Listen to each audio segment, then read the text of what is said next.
नमस्कार, स्वागत है आप सभी का द इकोनॉमिस्ट में। तो कैसे हैं आप सब? आशा करता हूं कि आप सब बढ़िया हैं।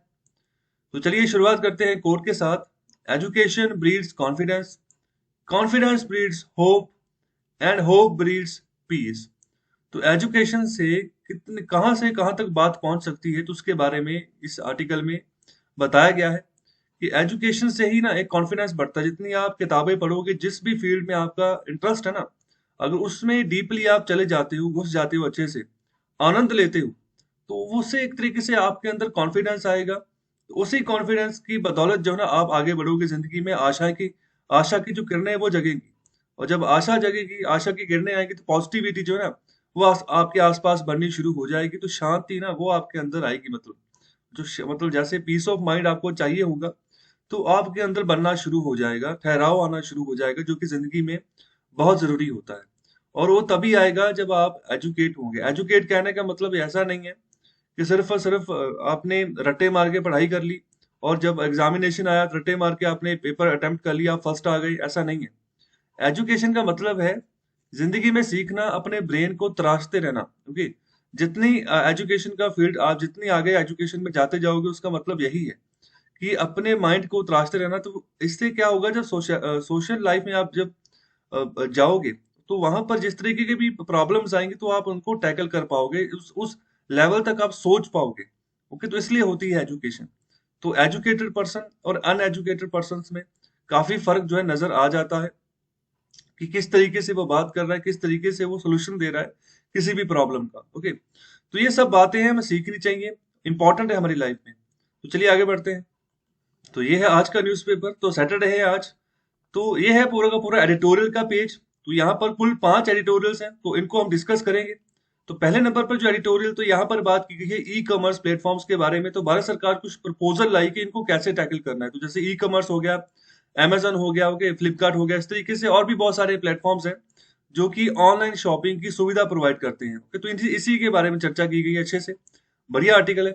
इसके अलावा यहाँ पर बात करेंगे क्लीन वाटर की और फ्यूल अपॉर्चुनिटी, मतलब कि साफ पानी का हमें क्या फायदा होगा, किस तरीके से ऐसा एक सिस्टम जो है ना, मैकेनिज्म हमें बनाना पड़ेगा पूरे भारत वर्ष में। तो इसी के बारे में यहाँ पर चर्चा की गई है, क्या फायदे होंगे इसके। और इसके अलावा जो आगे आर्टिकल है, ये है get your travel shows on. तो ये ट्रैवलिंग के बारे में, टूरिज्म इंडस्ट्री के बारे में, कि पैंडेमिक के चलते अभी किस तरीके से इसमें रिवाइवल लेकर आना है, किस तरीके से आगे बढ़ना है, उसके बारे में चर्चा की गई है। और ये वाला जो आर्टिकल है, यहाँ पर बात कर रहे हैं on the Hunt for happiness. खुश कैसे रहना है, मतलब कि अगर वर्ल्ड हैप्पीनेस डे हम 21 मार्च को मनाते हैं ना हर साल, तो उसका कुछ मतलब है। तो यूनाइटेड नेशन अगर ये हैप्पीनेस डे इसको सेलिब्रेट करता है, तो इसके बारे में ना अलग अलग रिसर्चर्स है हैप्पीनेस के बारे में, जिसके बारे में इधर अच्छे से चर्चा की गई कि क्या होती है खुशी, ओके, सही मायने में, और हम क्या समझते हैं, और किस तरीके से जिंदगी में वही फंडा लेकर जो ना आगे बढ़ते रहते हैं, और जो कि हो सकता है कि वो गलत हो। ओके, तो ये यहाँ पर बहुत बढ़िया बात है कि तो ये वाला आर्टिकल भी हम डिस्कस करेंगे। और जो ये वाला आर्टिकल है ना, an act of fiscal desperation, तो ये इसके बारे में हमने कल अच्छे से चर्चा की है। तो ये आर्टिकल वही है जो स्मॉल सेविंग स्कीम्स के ऊपर भारत सरकार ने पहले इंटरेस्ट रेट कम कर दिया, और बाद में उसी फैसले को वापस ले लिया, क्योंकि इलेक्शंस का दौर चल रहा था।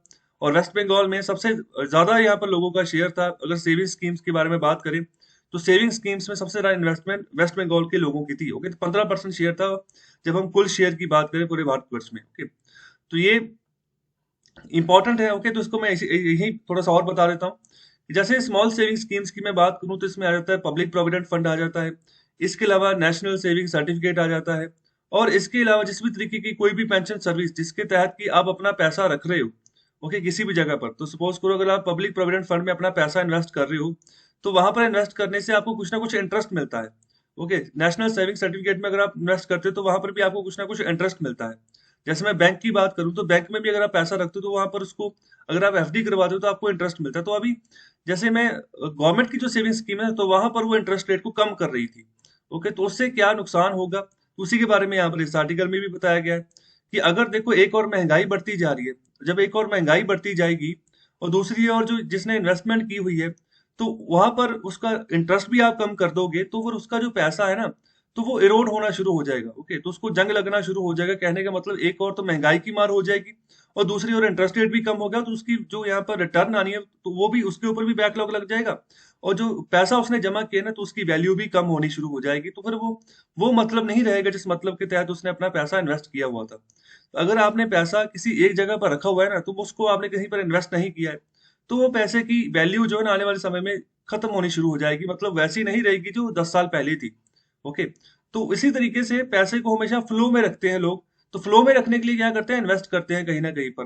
तो इन्वेस्ट भी कहाँ पर करते हैं, जो यहाँ पर भारत सरकार के द्वारा जो सेविंग स्कीम्स होती हैं, या फिर जो बैंक हो गया तो वहां पर करते हैं। तो इसका रीजन यही होता है कि बहुत सारे लोग ऐसे भी होते हैं जिनकी जो रोजमर्रा की जो जिंदगी होती है ना, वो भी जो इंटरेस्ट से पैसा आता है तो उसी से चलती है। ओके, तो वो डिपेंडेंट होते हैं कि जो हमने जहां पर इन्वेस्ट किया है तो वहां वहां से हमें जो ब्याज मिलेगा, तो उसी पैसे से उनका घर चलता है। तो ये भी एक सिनेरियो है। तो हम अगर इंटरेस्ट इंटरेस्ट रेट को अगर कम कर रहे हैं, तो हमें बहुत बहुत सारे पहलू हैं जिनके बारे में हमें पहले सोचना होगा, फिर हम जो है यहाँ पर स्टेप ले सकते हैं इसके बारे में।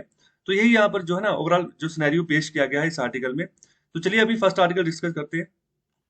तो फर्स्ट आर्टिकल शुरू करने से पहले थोड़ा सा नाम देख ली कि कौन कौन की तरह से जो है ना स्कीम्स हैं जिसके तहत कि लोग इन्वेस्ट करते हैं। तो उनका नाम जानना भी आपके लिए बहुत जरूरी है, तो इंपॉर्टेंट है। तो थोड़ा सा उसके लिए ऊपर भी थोड़ा झलक झलक देख लें उसकी। तो ये था यहाँ पर एडिटोरियल नंबर 5। ओके, तो जहां पर वो एक्ट ऑफ फिस्कल डिस्प्रेशन की बात कर रहे थे, तो इस तरीके से 5 तरीके की अलग अलग सेविंग स्कीम्स इसमें लोग इन्वेस्ट करते हैं। तो अभी ये यहाँ पर आंकड़ा बताया कि जिसके तहत यहाँ पर इंटरेस्ट रेट कट किया था सरकार ने, हालांकि बाद में इस फैसले को वापस ले लिया। ओके, तो ये बात की जा रही है यहाँ पर। सबसे पहले है पब्लिक प्रोविडेंट फंड।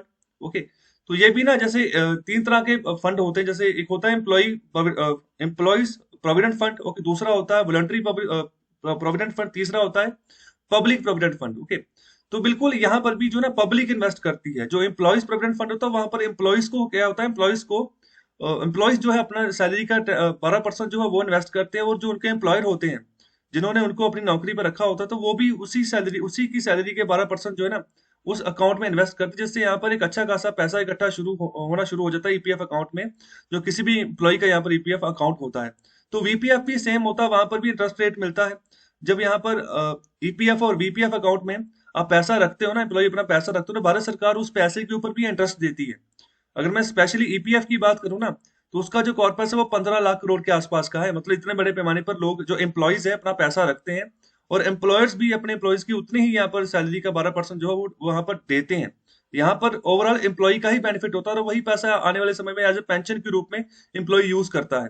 चाहे हम प्राइवेट एंटरप्राइज की बात कर ले, चाहे हम सरकारी की बात कर ले, तो ईपीएफ अकाउंट दोनों क्षेत्र में बनते हैं। ओके, तो ईपीएफ अकाउंट का 15 लाख करोड़ का कॉर्पस होता है, जिसको कि भारत सरकार यूज करती है उस पैसे को, तो और उसी पैसे के ऊपर इंटरेस्ट भी देती है एम्प्लॉय को। ओके, तो उस इंटरेस्ट से भी यहाँ पर जो है फायदा होता है एम्प्लॉयज का, तो उसको वहां से भी बेनिफिट होता है। तो बिल्कुल इस तरीके से और भी बहुत सारी स्कीम, जैसे पब्लिक प्रोविडेंट फंड, तो यहाँ पर भी पब्लिक जो है ना आम पब्लिक वो पैसा रखती है इधर, और उसको भी इंटरेस्ट रेट मिलता है कितना, 7.1% का मिलता है, जितना उसने पैसा रखा था। तो अभी इसको 6.4% कर दिया गया था। उसके बाद जो सीनियर सिटीजन सेविंग स्कीम्स की बात करें, तो वो 7.4% इंटरेस्ट रेट मिलता है, और उसको भी 6.5% कर दिया गया था। फिर नेशनल सेविंग सर्टिफिकेट की बात करें, तो यहाँ पर 6.8% इंटरेस्ट रेट मिलता था, उसको 5.9% कर दिया गया। फिर सुकन्या समृद्धि अकाउंट, ओके, तो ये इसको 7.6% से 6.9% के हिसाब तक यहाँ पे कर दिया गया। और आखिर में जो किसान विकास पत्र है ना, तो इसमें जो इंटरेस्ट रेट में की गिरावट की 6.9% से 6.2। ओके, तो ये सब कुछ करने के बाद जब भारत सरकार ने जब ये चीज कर दी, तो कुछ ही यहाँ पर समय बाद, कुछ ही घंटों बाद इसको वापस भी इस फैसले को ले लिया गया। तो इसका रीजन यही बताया गया। हालांकि गवर्नमेंट ने तो रीजन और दिया, गवर्नमेंट ने क्या कि हमने सिर्फ ओवरसाइट किया था एक थोड़ा सा, और कुछ नहीं किया। लेकिन एक्चुअल में रीजन जो निकल कर आया, तो वो है कि अभी इलेक्शन चल रहे हैं, बंगाल में भी इलेक्शन है, और भी जो 3 राज्य और हैं जहां पर इलेक्शन है, और एक यूटी है जहां पर इलेक्शन चल रहे हैं। तो उनका भी एक अच्छा खासा शेयर है जो लोग की सेविंग स्कीम्स में इन्वेस्ट करते हैं। तो उसी के चलते ये फैसला वापस ले लिया गया। तो आपको इन स्कीम्स के बारे में पता होना चाहिए। तो चलिए एडिटोरियल नंबर 1 डिस्कस करते हैं। तो यहाँ पर बात कर रहे हैं against senseless e commerce terms materializing efficient logistics की गोल ऑफ रिटेल। तो रिटेल मार्केट में जो भी चीजें आप खरीदते हो, सेल परचेज होती है, ओके, सेलर बेचता है, बायर खरीदता है, तो उसमें जो ई कॉमर्स प्लेटफॉर्म्स का रोल है ना, जैसे अमेजोन हो गया, फ्लिपकार्ट हो गया, स्नैपडील हो गया, टाटा क्लिक हो गया, तो ये जो खासतौर पर जो फॉरेन ई कॉमर्स प्लेटफॉर्म की हम बात करें, तो इनका बहुत अहम रोल है। तो अभी भारत सरकार जो है ना एक नई ई कॉमर्स पॉलिसी जो है ना वो उसका प्रपोजल लेकर आई है। कुछ प्रपोजल जो है ना यहाँ पर ऑथर ने डिस्कस किए। तो इसको थोड़ा सा क्रिटिसाइज किया है ऑथर ने। तो उसको कहा है कि अभी सेंसलेस ई कॉमर्स टर्म्स है, मतलब इनका कोई मतलब नहीं बनता है जो भारत सरकार यहाँ पर इन प्रपोजल्स को अगर अगर इम्प्लीमेंट करना चाहे तो ई कॉमर्स प्लेटफॉर्म्स के ऊपर। तो ई कॉमर्स प्लेटफॉर्म जो है ना आपको सुविधा देते हैं। कोई जमाना था कि जब आपने कोई भी सेल परचेज करनी होती थी, ओके, तो आप कहाँ पर जाते थे? तो आप जाते थे शॉपिंग में, शॉपिंग मॉल में, ओके, शॉप्स में, तो वहां पर सेल परचेज करते ज्यादातर बड़े पैमाने पर। लगे आज भी लोग जाते हैं, लेकिन बड़े पैमाने पर क्या होता है कि अभी ऑनलाइन ही शॉपिंग कर ली जाती है। तो इसका भी पूरा एक दायरा चला है, दौर चला है पूरा। ऐसा नहीं है कि जट से ही लोगों ने जो है ऑनलाइन शॉपिंग के ऊपर ट्रस्ट करना शुरू कर दिया। शुरू शुरू में बहुत धोखेबाजी भी होती थी, लेकिन धीरे धीरे इन ई कॉमर्स प्लेटफॉर्म्स ने अपना विश्वास डेवलप किया अपने कस्टमर्स के प्रति। तो अभी ऑनलाइन मार्केट काफी बूम पर है, ओके, तो शॉपिंग काफी बूम पर है। तो यहाँ पर ई कॉमर्स के बारे में ही यहाँ पर आर्टिकल है, अच्छे से डिस्कस करते हैं। तो पहले ही थोड़ा रिटेल मार्केट के बारे में समझ लो। तो ये पिक्चर जो है बहुत कुछ बता रही है रिटेल मार्केट के बारे में। तो बहुत कुछ जो है ना सामान वगैरह आप खरीदते हो, ओके, सेल का जो भी यहाँ पर सेल होती है, बड़े पैमाने पर यहाँ पर परचेजिंग होती है, चाहे कोई भी चीज है, ओके, तो पेमेंट वगैरह जो है अलग अलग करेंसीज में यहाँ पर होती है। जिस जिस भी तरीके से आप चाहे, तो जिस भी जगह से आप चाहे तो सामान भी मंगवा सकते हो, ओके। तो ऐसे भी यहाँ पर प्लेटफॉर्म्स है जहाँ पर पूरे ग्लोबल लेवल तक जो है आप सामान मंगवा सकते हो, ओके। जैसे मैं अलीबाबा की बात करूँ तो वो चाइनीज यहाँ पर ई कॉमर्स प्लेटफॉर्म है, तो वो चाइना का सबसे बड़ा ई कॉमर्स प्लेटफॉर्म है। तो इस तरीके से ऑनलाइन शॉपिंग का पूरा प्रोसेस चलता है। कार्ड से, कार्ड के थ्रू आप पेमेंट करते हो, जो भी टाइम लिमिट होती है, तो टाइम लिमिट के तहत जो है आपको सामान आपका आपके पास आ जाता है। और शुरुआत में ऑथर क्या बात करें कि अभी बहुत सारे प्रपोजल जो है ना नई ई कॉमर्स पॉलिसी के बारे में भारत सरकार के द्वारा अभी अभी दिए गए हैं, जिनको कि यहाँ पर इस जो भारत की जो ई कॉमर्स प्लेटफॉर्म्स है, तो कि और जो यहाँ पर कंपनीज है, सेलर्स है, उसके द्वारा थोड़ा सा बैक जो है वो प्रोवाइड किया हुआ है, ओके, लॉबी ग्रुप्स का यहाँ पर बैक है, जो कि अभी जिसके ऊपर बातचीत चल रही है, ओके। तो अभी ये मुद्दा अभी सर्कुलेशन में है। तो अभी गवर्नमेंट को क्या करना चाहिए? ऑथर बात करें कि सबसे बढ़िया काम तो ये है कि गवर्नमेंट जो है ना इन सभी प्रपोजल को रिजेक्ट कर दे, ओके। तो in the interest of systematic efficiency, अगर आप चाह रहे हो कि सही तरीके से एफिशिएंट तरीके से काम जो है चलता रहे, जिस तरीके से सेल परचेज यहाँ पर होती है, लोग सामान खरीदते हैं, स्मूथली मैनर में काम चलता रहे, तो आप इन प्रपोजल्स को रिजेक्ट कर दो। अगर आप चाह रहे हैं कि जो स्मॉल एंड मीडियम एंटरप्राइजेस है उनको प्रमोट करना है, तो यहाँ पर इसलिए भी बात कर रहे हैं कि आप इन प्रपोजल्स को रिजेक्ट कर दो।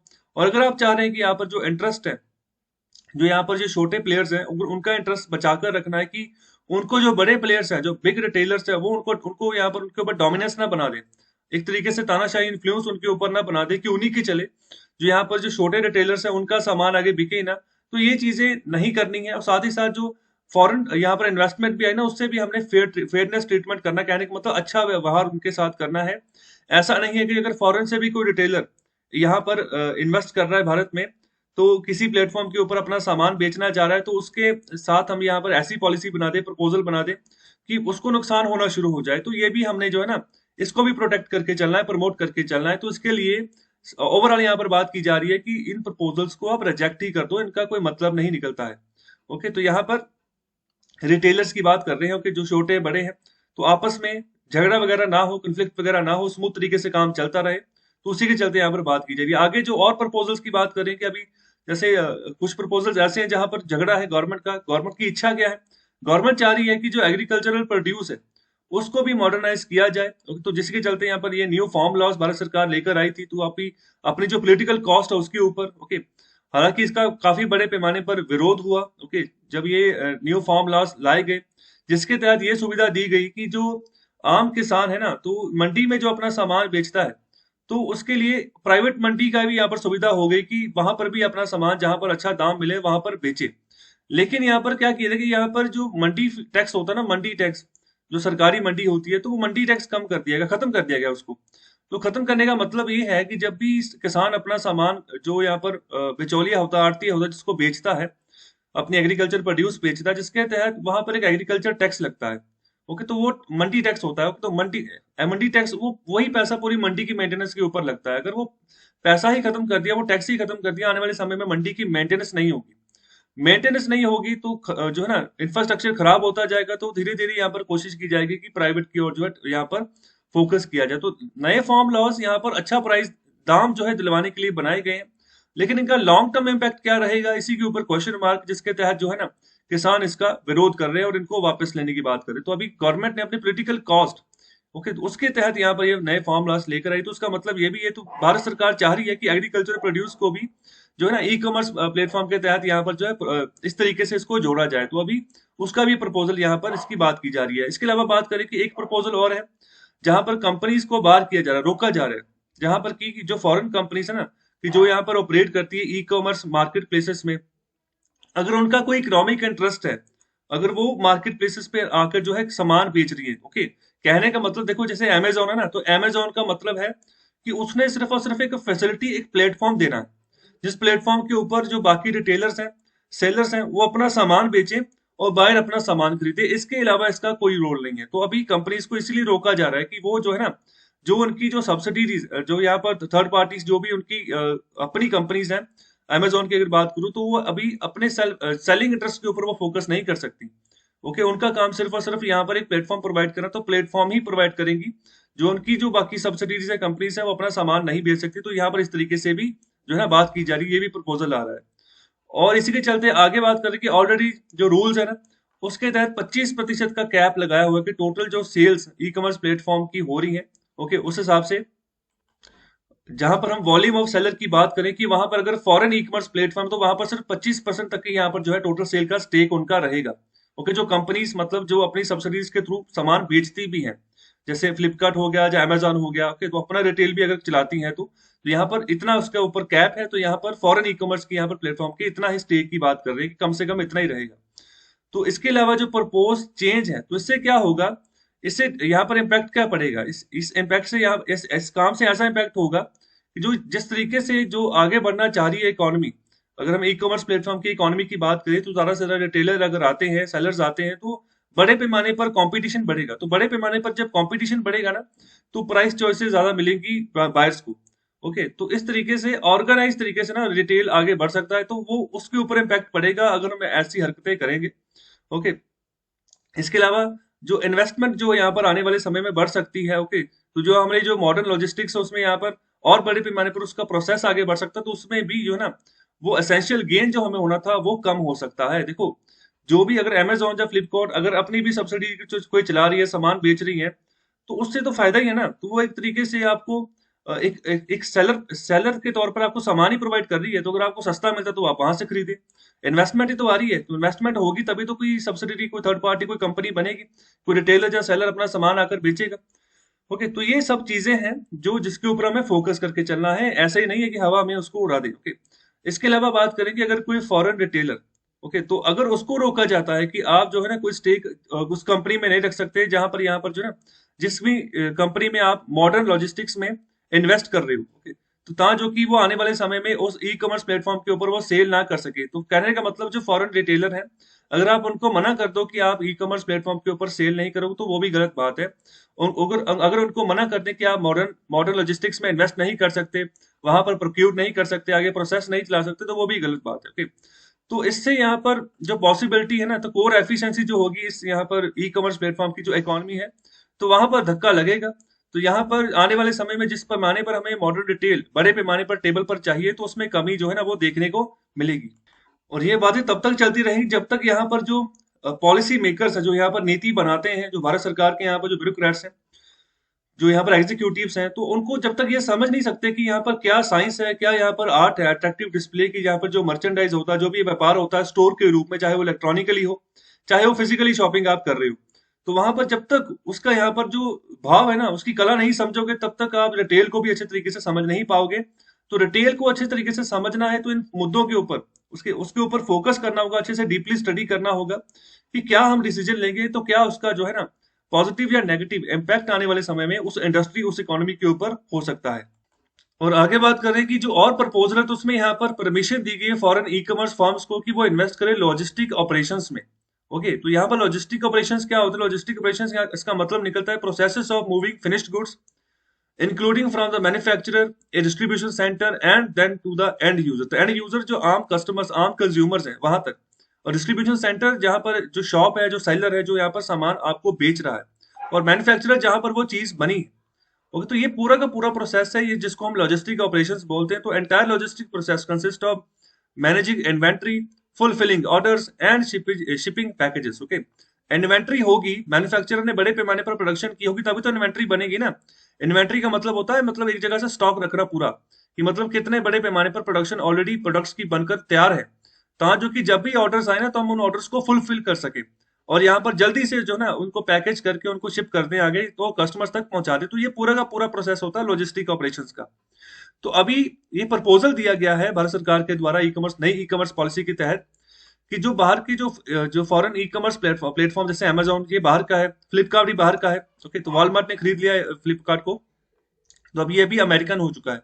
तो वो लॉजिस्टिक ऑपरेशन में इन्वेस्ट करे, ता जो कि इसका यहाँ पर क्या रीजन क्या है, कि जो सर्विस आप अवेलेबल करोगे ना अपने कस्टमर्स को, तो वो यहाँ पर अवेलेबल करनी है one and all at fair and undifferentiated prices, मतलब कि प्राइसेस में डिफरेंस नहीं होना चाहिए। तो अभी आप देखो, अगर आपने कोई फ्रिज भी खरीदना है ना, तो अलग अलग एरियाज में अलग अलग यहाँ पर जो कस्टमर्स है ना उनके सामने अलग अलग प्राइस खुलता है। अगर आप सेम भी किसी एक कंपनी का भी देख रहे हो ना, कोई एक मॉडल भी देख रहे हो, तो अगर किसी एक प्लेटफॉर्म पे देखोगे तो वहां पर आपको कोई और प्राइस नजर आएगा, दूसरे पे देखोगे वही सेम चीज कोई और प्राइस देखने को नजर आएगा। तो हो सकता है सेम में भी अलग अलग एरियाज में अलग अलग प्राइस देखने को नजर आए। वो डिपेंड करता है कि वो उसकी लोकेलिटी कहाँ पर, वो बनी कहाँ पर है चीज। जहां पर वो चीज बनी होगी ना उसके आसपास अगर आप ऑनलाइन ऑर्डर कर रहे हो तो वो आपको सस्ती पड़ेगी। वही सेम चीज अगर दूर पहुंच रही है तो थोड़ी महंगी पड़ेगी। ओके, तो इस तरीके से भी यहाँ पर कई बार रेट्स रखे जाते हैं। लेकिन यहाँ पर बात की जा रही है कि लॉजिस्टिक ऑपरेशन इस तरीके से देखो कि सेम ही रेट पर सबको आपने अपनी चीज अवेलेबल करवानी है फेयर प्राइसेस पे। ओके, तो यहाँ पर भी दो तरह की डेफिशिएंसीज की ऑथर बात कर रहे हैं। तो यहाँ पर सबसे पहले तो ट्रेड की जब बात करें, ट्रेड जब ऑफर होता है डिफरेंट रेट होते हैं डिफरेंट कस्टमर्स को। तो ये डिपेंड करता है जो जितना बड़े पैमाने पर स्केल फैला हुआ है उसके यहाँ पर बिजनेस का। उसके बाद जो रेगुलरिटी है कस्टमर्स की, ओके, जो यहाँ पर उनसे शुरुआत करते हैं उनसे जुड़े हुए हैं, तो उसके तहत भी यहाँ पर जो रेट प्राइस वगैरह होता है।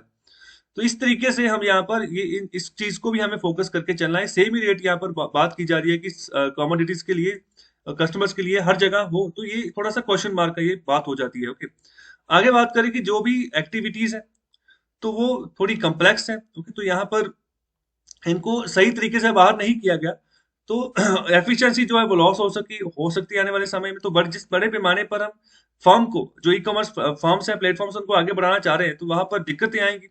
तो इसी के चलते यहाँ पर बात की जा रही है कि this insight was awarded a Nobel prize in economics and so perhaps is too highfalutin to inform government policy. तो ये जो मुद्दा है ना, ये जो जिस मुद्दे के ऊपर रोशनी डाली है, तो इसके ऊपर यहाँ पर बात करें कि इसको नोबेल प्राइज मिल चुका है इसी टॉपिक के ऊपर, इसी टॉपिक को इकोनॉमिक्स में।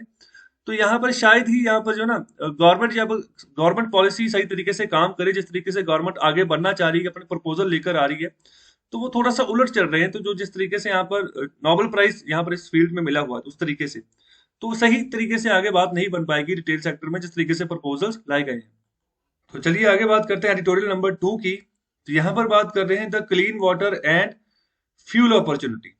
तो देखो, बजट 2021 की बात की जा रही है शुरुआत में, तो वहां पर स्वच्छ भारत मिशन अर्बन 2.0 की बात की गई। तो यहाँ पर जिसके तहत 1,41,000 करोड़ थे ना, तो ये यहाँ पर एलोकेट किए गए इतने पैसे for waste water treatment and solid waste management. तो ये वेस्ट वाटर कहने का मतलब क्या है, देखो जहां पर भी पानी, खराब पानी यहाँ पर जैसे बाहर निकल जाता है ना, जो पानी वेस्ट हो गया, तो उसको भी कहने का मतलब ट्रीट करके फिर आगे भेजो। जैसे देखो, बहुत सारी इंडस्ट्रीज ऐसे हैं तो जहां पर की केमिकल से ग्रस्त जो पानी होता है ना वो निकलता है वहां से, वो सीधे सीधे फिर जो आसपास का जो कैनाल होता है, जो मतलब जो स्वच्छ पानी जो फ्लो कर रहा होता है, जो पानी पहाड़ों से निकलकर आगे नदी के रूप में जा रहा होता है, तो उसी में पानी का विलय हो जाता है। तो उससे क्या होता है कि जो साफ पानी था वो भी दूषित हो जाता है। तो उसी साफ पानी को पीना होता है। बहुत सारे शहर है जो उसी नदी के किनारे में बसे होंगे।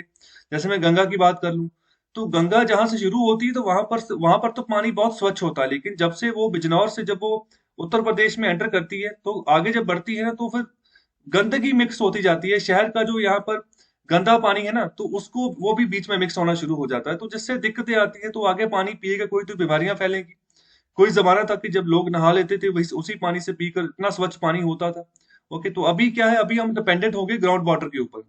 तो ग्राउंड वाटर भी डिप्लीट होता जा रहा है बहुत काफी बड़े पैमाने पर खास तौर पे जो एग्रीकल्चर की बात करें ना, तो एग्रीकल्चर के लिए सबसे ज्यादा जो है परसेंटेज निकल कर आ रही है। जो सर्वे हुआ है उसके तहत ये पाया गया है कि सबसे ज्यादा जो यहाँ पर परसेंटेज जो यहाँ पर कंजप्शन होती है ग्राउंड वाटर की, वो एग्रीकल्चर के रिगार्डिंग होती है। हाउस होल्ड जो यहाँ पर जो घरेलू लोग जो यहाँ पर पानी की यहाँ पर यूज करते हैं ना ग्राउंड ग्राउंड वाटर की, तो वो एग्रीकल्चर के मुकाबले में कम ही होता है। ओके, तो अब ये सब चीजें हमें देखनी होगी। वाटर को, वेस्ट वाटर को ट्रीट करके आगे भेजना होगा, तो इसके लिए ना बकायदा ट्रीटमेंट प्लांट लगाए जाते हैं, तो जिसके तहत भारत सरकार 1,41,000 करोड़ की राशि दे रही है। और साथ ही साथ सॉलिड वाटर वेस्ट मैनेजमेंट की बात करें, जो जो ह्यूमंस का जो सॉलिड वेस्ट निकलता है ना, तो उसको किस तरीके से मैनेज करना है, तो इसके ऊपर भी यहाँ पर इसका भी इंफ्रास्ट्रक्चर चाहिए, तो इसका भी यहाँ पर सही तरीके से इसको जो है हमने डिकम्पोज करना है, मतलब बीमारियां ना फैले, इस तरीके से आगे बढ़ाना। जैसे भारत सरकार स्वच्छ भारत मिशन के तहत ना बंद दरवाजा की मुहिम भारत सरकार ने चलाई थी, जिसके तहत मतलब ये था कि यहाँ पर टॉयलेट्स बनाए जाएंगे, खास तौर पे उन एरियाज में जहां पर काफी समय से है ही नहीं, और ओपन डेफिकेशन की प्रैक्टिस चल रही है। ओपन डेफिकेशन कहने का मतलब है खुले में शौच करना, तो उसको काफी बड़े पैमाने पर ना कंट्रोल किया गया है भारत सरकार के द्वारा, तो काफी बड़े पैमाने पर टॉयलेट्स बनाए गए। बाद में उसको आगे अवेयरनेस फैलाई गई उसके रिगार्डिंग कि उनका यूज करते रहना है। ओके, फिर बाद में अभी जो चैलेंज आ रहा है ना, वो उनकी मेंटेनेंस का है कि जो सॉलिड वेस्ट मैनेजमेंट है वो कैसे करनी है। तो जैसे सॉलिड वेस्ट निकल रहा है, तो उसको आगे कहाँ पर उसको सेटल करना है। तो अभी इन दोनों मुद्दों के ऊपर भारत सरकार राशि जो है, पैसा जो है दे रही है। तो आप मुझे आपने कमेंट बॉक्स में आंसर करके बताना है कि अभी भारत के कितने राज्य हैं जो ओपन डेफिकेशन फ्री जो है ना घोषित हो चुके हैं, मतलब वहां पर खुले में शौच लोग नहीं करते हैं। ओके, तो वो कितने राज्य हैं? सबसे पहले कौन सा राज्य था जो कि ओपन डेफिकेशन फ्री घोषित हुआ? सबसे लास्ट वाला अभी तक कौन सा है? तो ये आंसर करें कमेंट बॉक्स में, इसके बारे में नॉलेज होनी आपको बहुत जरूरी है। आगे बात कर रहे हैं मिहिर शाह कमेटी की, तो ये इंपॉर्टेंट है, नाम याद रखें। मिहिर शाह कमेटी की एक रिपोर्ट थी किसके ऊपर? वाटर रिफॉर्म्स के ऊपर। तो वाटर रिफॉर्म्स के बारे में जब भी क्वेश्चन आए, तो अगर मिहिर शाह कमेटी का आपस में संबंध हो तो याद आ जाना चाहिए आपको। तो इन्होंने यहाँ पर बहुत सारी चौंकाने वाले यहाँ पर फैक्ट इन्होंने यहाँ पर सामने लाए अपनी रिपोर्ट में, जहां पर उन्होंने बात की कि सिर्फ 2% जो है ना हमारे अर्बन एरिया जो है, तो वहां पर जो है ना सीवरेज सिस्टम और सीवरेज ट्रीटमेंट प्लांट जो है ना वो काम कर रहे हैं। तो जितने भी हमारे कुल अर्बन एरियाज है भारत में, तो उनका सिर्फ 2% है जहां पर की सीवरेज सिस्टम अच्छे से काम कर रहे हैं, और दूसरा सीवरेज ट्रीटमेंट प्लांट्स भी लगे हुए हैं। तो देखो, जितना भी वेस्ट वाटर निकलता है तो वो सीवरेज के थ्रू ही जाता है। शहरों में जो भी कनेक्टेड होते हैं, हर एक हाउस होल्ड यहाँ पर ना, जो भी यहाँ पर जो टॉयलेट वगैरह होती है, तो कनेक्टेड होती है पाइप के साथ, गली में जो यहाँ पर अंडरग्राउंड जो सीवरेज सिस्टम जा रहा होता है, तो वही पानी इकट्ठा होकर किसी एक कैनाल में जाता है, फिर उसी कैनाल को मर्ज कर दिया जाता है जो नेचुरल वाटर का जो यहाँ पर स्रोत आ रहा होता है, जो नदी बह रही होती है उसके साथ। ओके, तो अभी सिर्फ 2% अर्बन एरिया, तो मतलब कितने बड़े पैमाने पर जो है ना गंदगी फैल रही है, तो आप इसका अंदाजा लगाएं। आगे गवर्नमेंट ऑफ इंडिया ने भी बहुत बड़े पैमाने पर मल्टी ईयर प्रोजेक्ट्स चलाए हुए हैं for sewerage treatment via public private partnerships. Okay, तो यहाँ पर बात कर रहे हैं कि और अभी बड़े पैमाने पर हमें करना होगा। अभी इतने बड़े पैमाने पर हमारे प्रोजेक्ट्स नहीं बने हैं जितने अभी चाहिए। ओके, तो गवर्नमेंट को अभी करना होगा कि बहुत बड़े पैमाने पर मल्टी ईयर जो प्रोजेक्ट्स है वो चलाने होंगे, खास तौर पे सीवेज ट्रीटमेंट के लिए। तो इसके लिए पब्लिक प्राइवेट पार्टनरशिप की बात कर रही है कि पब्लिक सरकार भी पैसा खर्चे और प्राइवेट सेक्टर को भी इन्वॉल्व करें, वो भी पैसा खर्चे, और यहाँ पर जो है ना बड़े पैमाने पर इंफ्रास्ट्रक्चर खड़ा करें कि किस तरीके से सीवरेज ट्रीटमेंट को हम आगे बढ़ा पाए। और साथ ही साथ यहाँ जो म्यूनिसिपल कैपेसिटी है ना, तो उसको भी बूस्ट करना है। जैसे म्यूनिसिपल कॉर्पोरेशन है, म्यूनिसिपैलिटीज है अर्बन एरियाज में, तो उनका मॉडल इस तरीके से बनाना है कि वो खुद से भी उनके पास कोई फाइनेंस का सोर्स आए। ओके, तो वो पैसा भी वो इधर लगाए, वो मतलब पूरी तरीके से स्टेट गवर्नमेंट के ऊपर डिपेंडेंट ना हो जाए वो। ओके, तो इस तरीके से यहाँ पर बात करें कि देखो तीसरी इकाई है गवर्नेंस की, जिनको हम यहाँ पर म्यूनिसिपल बॉडीज बोलते हैं। तो सबसे पहले हमारी सेंट्रल गवर्नमेंट है, दूसरी स्टेट गवर्नमेंट है, तीसरी ये म्यूनिसिपल बॉडीज होती है। ओके, और गांव में है जहाँ पर जो पंचायती राज होता है उसके तहत जो बॉडीज चलती है। ओके, तो ये सब इंपॉर्टेंट बातें हैं। तो इसकी कैपेसिटी कैसे बूस्ट कर सकते हो, इसके लिए भी कुछ कुछ प्रोविजन जो है ना, इसके रिगार्डिंग एडिटोरियल्स में बात होती रहती है कि जैसे प्रॉपर्टी टैक्स को थोड़ा सा उसका सिनेरियो बनाओ कि प्रॉपर्टी टैक्स किस तरीके से लगाना है।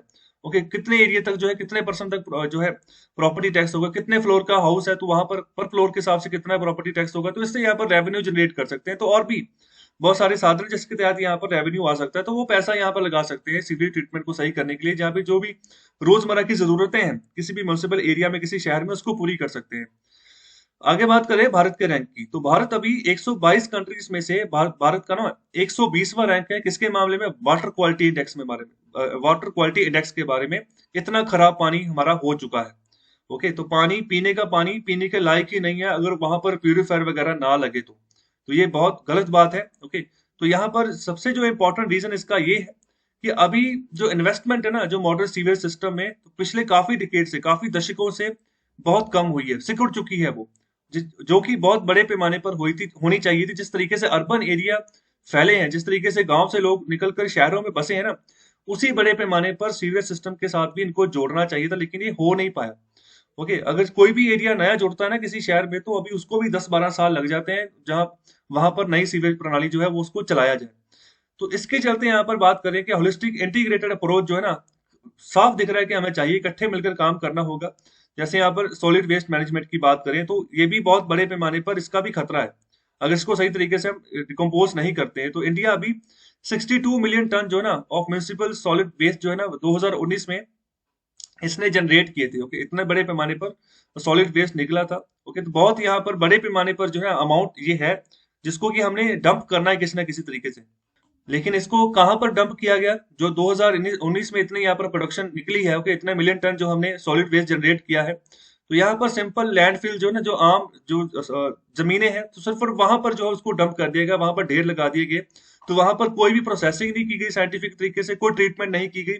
तो कचरा जो सॉलिड वेस्ट था उसको निकालकर एक जगह से, मतलब जैसे गलियों में नालियों में आप देखते हो ना काले रंग का कचरा होता है, ओके, तो उसी के ढेर कई बार क्या है, जो गली होती है उसके किनारों पे लगा दिए जाते हैं। ओके, तो यहाँ पर तो बात कर रहे हैं कि जब इकट्ठा किया है तो किसी एक जमीन पर, वहां पर जो है ना लगा दिए गए, मतलब अच्छे से ट्रीटमेंट ही नहीं किया गया। तो क्यों नहीं हुआ? क्योंकि इंफ्रास्ट्रक्चर ही नहीं है।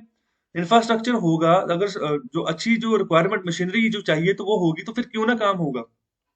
ओके, तो यहाँ पर ये सब कुछ क्यों नहीं? क्योंकि इन्वेस्टमेंट नहीं है, पैसा नहीं है इसके क्षेत्र में लगाने के लिए।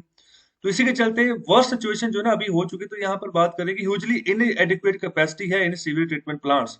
ओके, मतलब कि जो अभी तक जो सीवेज ट्रीटमेंट प्लांट्स लगे हैं ना, तो अभी उनके हिसाब से जितना अर्बन पॉपुलेशन में राइज हो चुका है, उसके मुकाबले में उतनी कैपेसिटी इनकी है नहीं है।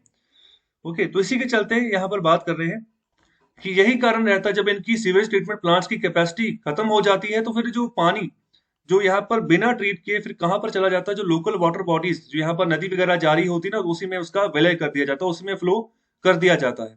ओके, तो कई बार तो ऐसा होता है कि किसी एक राज्य है ना, जैसे मैं बात करूं राजस्थान की, तो वहां पर क्या होता है कि पानी के ऊपर डिपेंडेंस होती है, तो काफी नदियां जो ना वहाँ उनको पानी आता है, जैसे जम्मू कश्मीर वाया पंजाब के होते हैं, हरियाणा के होते हैं, उनके पास पानी पहुंचता है। तो बीच में देखो कितने शहर पड़ेंगे। ओके, तो कितने बड़े पैमाने पर जो है नदी जब आएगी तो कितने बड़े पैमाने पर खराब पानी उसमें विलय हो रहा होगा, तो फिर जाकर राजस्थान में पानी पहुंच रहा है। तो वो क्या, वो पीने के लायक होगा पानी? ओके, तो इसी के चलते ये भी बात यहाँ पर की गई कि सच्चाई ये भी है कि यहाँ पर गवर्नमेंट ने, जो अभी बात करें चाहे स्टेट गवर्नमेंट चाहे सेंट्रल गवर्नमेंट, तो काफी बड़े पैमाने पर पिछले कुछ समय से अर्बन सेक्टर में अपना बजट जो है ना वो बढ़ाया है। लेकिन बजट बढ़ाया है, लेकिन इसका कोई इंप्रूवमेंट जो है ना इंस्टीट्यूशनल लेवल पर, फाइनेंशियल कैपेसिटी जो है लोकल बॉडीज की अगर उनकी बात करें, तो उसके लेवल पर कुछ खास इंप्रूवमेंट देखने को नहीं मिली है। ओके, तो अगर मिली भी है तो बहुत कम है। ओके, तो इनको हमें पर्पसफुली जो है इक्विप करना है, खासतौर पर हम बात करें, जो खासतौर पे जब लोकल बॉडीज की बात करें, म्यूनिसिपल बॉडीज की बात करें, उनको इतना सशक्त करना है कि आने वाले समय में जो जितनी भी अर्बन सर्विसेज उनके द्वारा की जानी है, तो वो कर सके, डिस्चार्ज कर सके अपने फंक्शंस को इफेक्टिव वे में। जैसे यहाँ पर बिजनेस लाइक मैनर, मतलब जिस तरीके से बिजनेस होता है बिल्कुल उस तरीके से आगे बढ़े। म्यूनिसिपल बॉडीज जो है, म्यूनिसिपल कॉर्पोरेशन जो म्यूनिसिपैलिटीज जो है, सही तरीके से काम कर पाए, इनको सशक्त करना है इस तरीके से।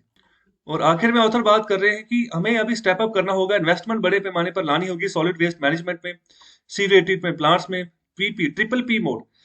तो ट्रिपल पी मोड वही पब्लिक प्राइवेट पार्टनरशिप, इसके तहत यहाँ पर पैसा लगाना होगा। ओके, तो साथ ही साथ जो इनएफिशिएंसीज हैं अर्बन लोकल बॉडीज में, उनको टाइट अप, उनको सही करना होगा। और इसी के साथ जो यहाँ पर इनोवेटिव फाइनेंसिंग मैकेनिज्म है, वो उसके रास्ते जो है वो निकालने होंगे। जैसे यहाँ पर बात करें वैल्यू कैप्चर फाइनेंस। ओके, तो जिससे कि यहाँ पर पब्लिक हेल्थ जो ना वो बूस्ट होगी, मतलब कि पैसा लगाना है तो पैसा लगेगा। तो देखो, ये जब इसका इंफ्रास्ट्रक्चर खड़ा हो जाएगा, तो बहुत सारी बीमारियों से बचाव हो जाएगा। जैसे देखो, जहां पर पानी खड़ा हो जाता है, अगर गली सही से नहीं बनी है, अगर सही तरीके से पानी की निकासी नहीं हो रही, तो पानी खड़ा होगा। तो पानी खड़ा होगा, जब मानसून आएगा तो फिर मच्छर वगैरह निकलेंगे, तो उससे बीमारियां फैलेंगी, चिकनगुनिया, जो डेंगू मलेरिया जैसी जो बीमारियां, तो वो भी घातक है।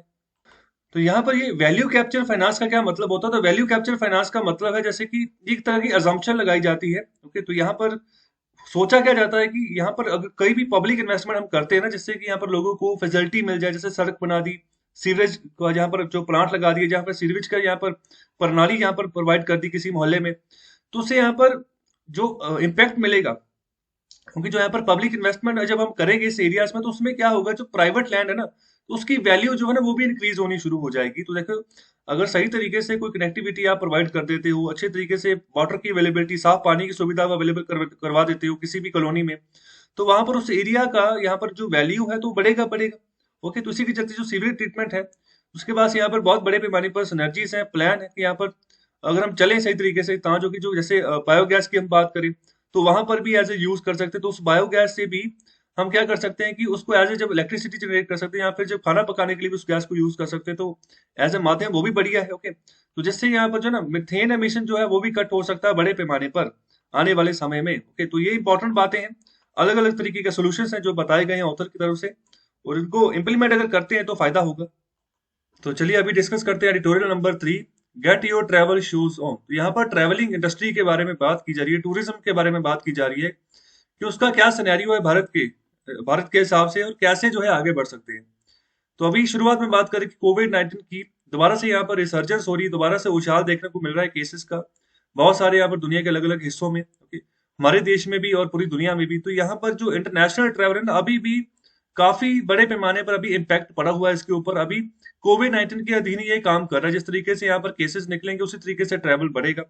ओके, कहने का मतलब केसेस का इम्पैक्ट होगा ट्रैवल के ऊपर। ओके, जिस तरीके से केसेस कम होते जाएंगे उतने बड़े पैमाने पर ट्रैवल भी जो है ना वो दोबारा से उसका रिवाइवल होता जाएगा। तो अभी आगे बात करें कि जिस तरीके से ग्लोबल वैक्सीनेशन ड्राइव चल रही है, अगर ये बड़े पैमाने पर स्पीड अप इसको किया जाता है तो यहाँ पर ट्रैवल जो है ना उतने बड़े पैमाने पर आसानी से जो है दोबारा से इसकी इकोनॉमी वापस अपनी पटरी पर आ सकती है, अगर हम टूरिज्म सेक्टर की बात करें तो।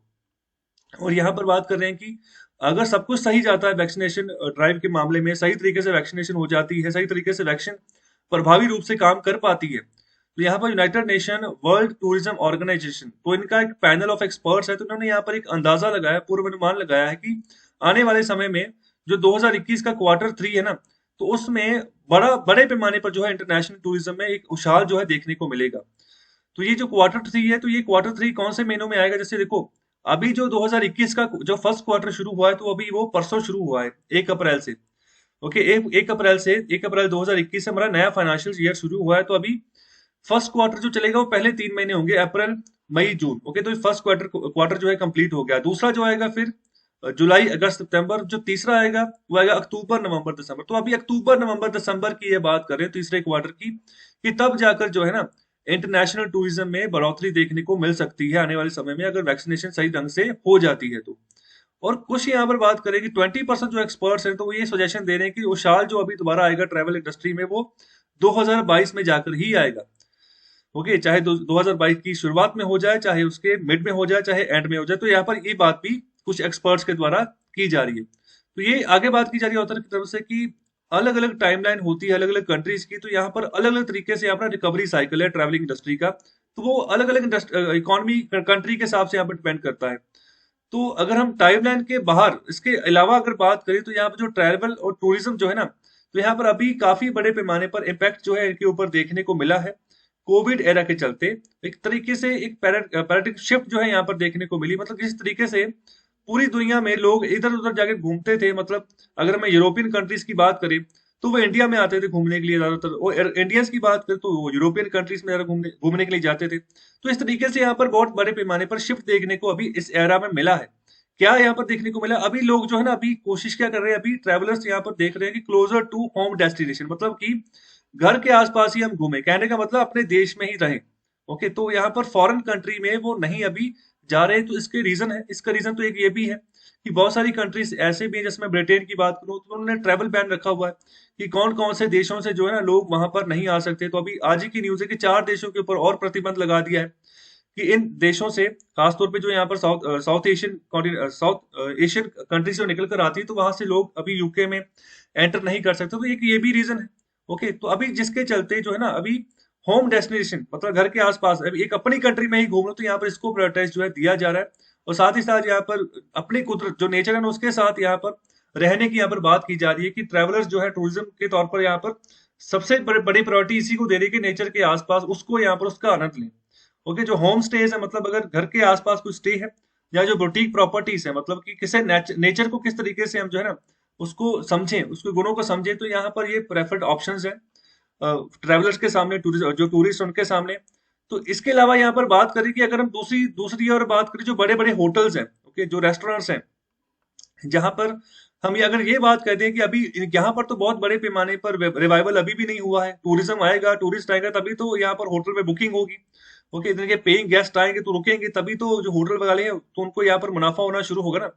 तो यहाँ पर ये भी बात की जा रही है कि ऐसा नहीं है कि अगर हम बात करें लार्ज होटल्स की तो फिलहाल अभी तो वहां पर श्रिंक है, अभी तो गिरावट आ रही है, लेकिन आने वाले समय में अगर लार्ज इवेंट्स होते हैं, कन्वेंशन होते हैं, एग्जीबिशन होती हैं इन होटल्स वगैरह में, तो इनकी अपनी पोजीशन है यहाँ पर, ओके। तो लार्ज इवेंट्स के मामले में, कन्वेंशन के मामले में, एग्जीबिशन के मामले में अपनी पोजीशन है, तो अपने हिसाब से जब अच्छा हम परफॉर्म करेंगे, पैंडेमिक से अच्छे तरीके से लड़ पाएंगे फ्यूचर में, तो आने वाले समय में ये भी दोबारा यहाँ पर इस इंडस्ट्री में भी उछाल आना यहाँ पर पक्का है, तय है।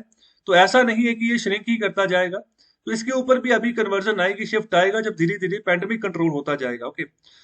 और इसके अलावा बात कर रहे हैं कि अभी अभी के लिए अभी हम क्या करना है, कि अभी समय ये है कि हम गियर अप हो, हमें अभी सोचना होगा बक्से से बाहर आकर, मतलब कि जो दायरा हमने बनाया होता ना, उस दायरे से बाहर निकलकर हमने सोचना है कि जैसे यहाँ पर बात की जा रही है इंडिया की, तो इंडिया को हम कहाँ तक यहाँ पर जो पहुंचा सकते हैं। अगर इंडिया की ट्रैवल इकोनॉमी के बारे में बात करें तो यहाँ पर है ना एक प्रोविजनल डाटा अवेलेबल है 2019 का, तो जिसके यहाँ पर रिगार्डिंग बात की गई कि टूरिज्म जो है ना, भारत में 20.95% जितनी भी जॉब्स है ना, तो उसमें से 12.95% जो है ना, ये टूरिज्म सेक्टर से निकल कर आती हैं देश में, ओके। तो यहाँ पर इसके रिगार्डिंग और बात की जा रही है कि अगर हम अच्छे से फोकस करेंगे इंडियन टूरिज्म इंडस्ट्री को, कहाँ तक हम पहुंचा सकते हैं, कहाँ तक इंडिया लीड कर सकता है, तो उसी के रिगार्डिंग यहाँ पर क्वेश्चन पूछा गया, ओके। तो यहाँ पर 2019 का इंडिपेंडेंस डे एड्रेस था हमारे प्रधानमंत्री जी का, नरेंद्र मोदी जी का, तो उन्होंने इंडियंस को एक कॉल भी दी थी कि आप कम से कम जो है ना 15 डेस्टिनेशन जो है विद इन द कंट्री आप 2022 तक घूमें, ओके, एक प्रायोरिटी बनाएं और कोशिश करें कि मिनिमम 15 डेस्टिनेशन आप घूमने जाएं। तो इससे देखो, इससे क्या होगा, ट्रैवल अपॉर्चुनिटी और बढ़ जाएगी। तो यहाँ पर ट्रैवलिंग में अगर टूरिज्म सेक्टर में बात करें तो जॉब अपॉर्चुनिटीज भी और बड़े पैमाने पर बढ़ जाएगी, पैसा इन्वेस्ट होना शुरू होगा टूरिज्म सेक्टर में, तो इनकम बढ़ेगी यहाँ पर लोगों की। और इसी के चलते अभी जो कोविड है ना, तो अभी इसके चलते जो सेंट्रल मैसेज है, तो अभी जो इनविटेशन जो भारत सरकार ने, जो मोदी जी ने दिया था, तो अभी ये मिस हो चुका है। कहने का मतलब कि 2019 में अगस्त में जो यहाँ पर बात कही गई थी, तो 2020 में तो पूरा पैंडेमिक के दौरान ही यहाँ पर विलुप्त हो गया पूरा साल, तो अभी वो बात मुमकिन नहीं हो पाई जो यहाँ पर चाह रहे थे प्रधानमंत्री जी। तो अभी बात करें टूरिज्म जो है ना, एक ऑर्गेनाइज इंडस्ट्री, यहाँ पर ऑर्गेनाइज इंडस्ट्री के तौर पर हम इसको देख सकते हैं आने वाले समय में। तो यहाँ पर और बड़े पैमाने पर ऑर्गेनिकली जो है इसको हमें ग्रो करने देना है। तो भारत के मामले में यहाँ पर बहुत बड़े पैमाने पर अपॉर्चुनिटीज है भारत में। देखो, भारत में अगर आप घूमने फिरने भी निकलोगे ना, तो देखो पहली बात तो कल्चर में ही बहुत बड़े पैमाने पर ना आपको डाइवर्सिटी देखने को मिलेगी। तो कल्चर है, फूड है, क्लॉथ्स है, तो इस सब चीजों में आपको डाइवर्सिटी देखने को मिलेगी। इसके अलावा जो हम पुराने अगर एशियन साइट्स देखें, ओके, तो उधर भी आप देखने जाओगे तो वहां पर भी बहुत वैरायटी आपको देखने को मिलेगी। तो ये भी एक रीजन है कि बहुत बड़े पैमाने पर जो बाहर का जो टूरिस्ट है ना, वो भारत में घूमने के लिए आता है। और आगे बात करें कि 2019 में यहाँ पर 2321, ओके, तो यहाँ पर इतने मिलियन इंडियंस है जिन्होंने ट्रेवल किया विद इन इंडिया। और ईयर ऑन ईयर जो ग्रोथ यहाँ पर देखने को मिली वो 25% की है। मतलब हर साल जो है 25% की यहाँ पर ग्रोथ देखने को मिली, पैसेंजर्स और बढ़ते जा रहे हैं जो ट्रेवल कर रहे हैं विद इन इंडिया, ओके। तो इसके अलावा बात कर रहे हैं कि अभी 130 एयरपोर्ट्स है देश में, यहाँ पर जो कि जिनको कि अलग अलग शहरों के साथ अच्छे से कनेक्ट किया गया है। तो यहाँ पर एक स्कीम है भारत सरकार के द्वारा चलाई गई जिसका नाम है उड़ान, जिसका मतलब है उड़े देश का आम नागरिक, ओके। तो उड़ान स्कीम के तहत भी बहुत सारे एयरपोर्ट्स को जोड़ा गया है। जो छोटे छोटे शहर हैं, जो एयरपोर्ट्स काफी देर से बंद पड़े थे, उनको दोबारा से खोला जा रहा है, वहां पर पब्लिक प्राइवेट पार्टनरशिप लाई जा रही है। तो यहाँ पर जितना किराया होता है ना स्कीम के, होता है इस स्कीम में होता क्या है, जितना भी किराया बनता है तो उसमें यहाँ पर कुछ यहाँ पर प्रतिशत होता है जो भारत सरकार खुद से पे करती है। तो यहाँ पर जो पैसेंजर है ना, तो आधा किराया भारत सरकार देती है, आधा किराया पैसेंजर खुद देता है। तो इस तरीके से काम चलता है। तो यहाँ पर कोशिश यही की जा रही है कि आम जो लोग है ना, तो उनको उनको प्रोत्साहन उनको दिया जाए कि आप भी फ्लाइट में सफर करो और जो है अपने देश को घूमो, अपने देश में एक जगह से दूसरी जगह ट्रैवल करो। तो जब ये उड़ान स्कीम जब शुरू हुई थी ना, तो जो पहली फ्लाइट चली थी वो चली थी शिमला से दिल्ली तक, ओके। तो अभी इसके बहुत सारे फेस जो है ना आ चुके हैं। तो अभी ज्यादा से ज्यादा यहाँ पर भारत सरकार के द्वारा कोशिश की जा रही है कि एयरपोर्ट्स को कनेक्ट किया जाए। तो ये भी एक इंपॉर्टेंट बात है। तो यहाँ पर जो सिविल एविएशन इंडस्ट्री है, तो आने वाले समय में बहुत बड़े पैमाने पर बढ़ेगी। तो अभी one of the fastest growing industry इसको कहा जा रहा है, ओके। हम भारत की अब अगर यहाँ पर सिविल एविएशन जो यहाँ पर नागरिक उड्डयन यहाँ पर जिसकी बात करें, हवाई जहाज की बात करें, तो पिछले 3 सालों में काफी बड़े पैमाने पर बूम देखने को मिला है। बहुत बड़े पैमाने पर हमारी ये जो एविएशन इंडस्ट्री है वो ग्रो हुई है। और इंडिया अभी जो ना third largest domestic aviation market बन चुका है पूरे वर्ल्ड में। तो हाल ही में हमने जापान को बीट किया है। ओके, तो अपनी तीसरी पोजीशन जो है ना वो हमने हासिल की है डोमेस्टिक एविएशन मार्केट में। तो पहले नंबर पर कौन है, दूसरे नंबर पर कौन है, आंसर करें कमेंट बॉक्स में। और इसके अलावा बात कर रहे हैं रोड नेटवर्क की। भारत का सेकंड लार्जेस्ट रोड नेटवर्क है पूरे वर्ल्ड में। ओके, तो यहाँ पर जितनी लंबाई ना हमारे यहाँ पर हाईवेज की ये कुल 5.89 मिलियन किलोमीटर बनती है। और हाल ही में एक नया रिकॉर्ड भी जो है ना भारत के यहाँ पर खाते में है, जिसमें यहाँ पर बहुत सबसे तेज यहाँ पर जो है ना सड़कें जो यहाँ पर बनाई जा रही है वो भारत में बन रही है।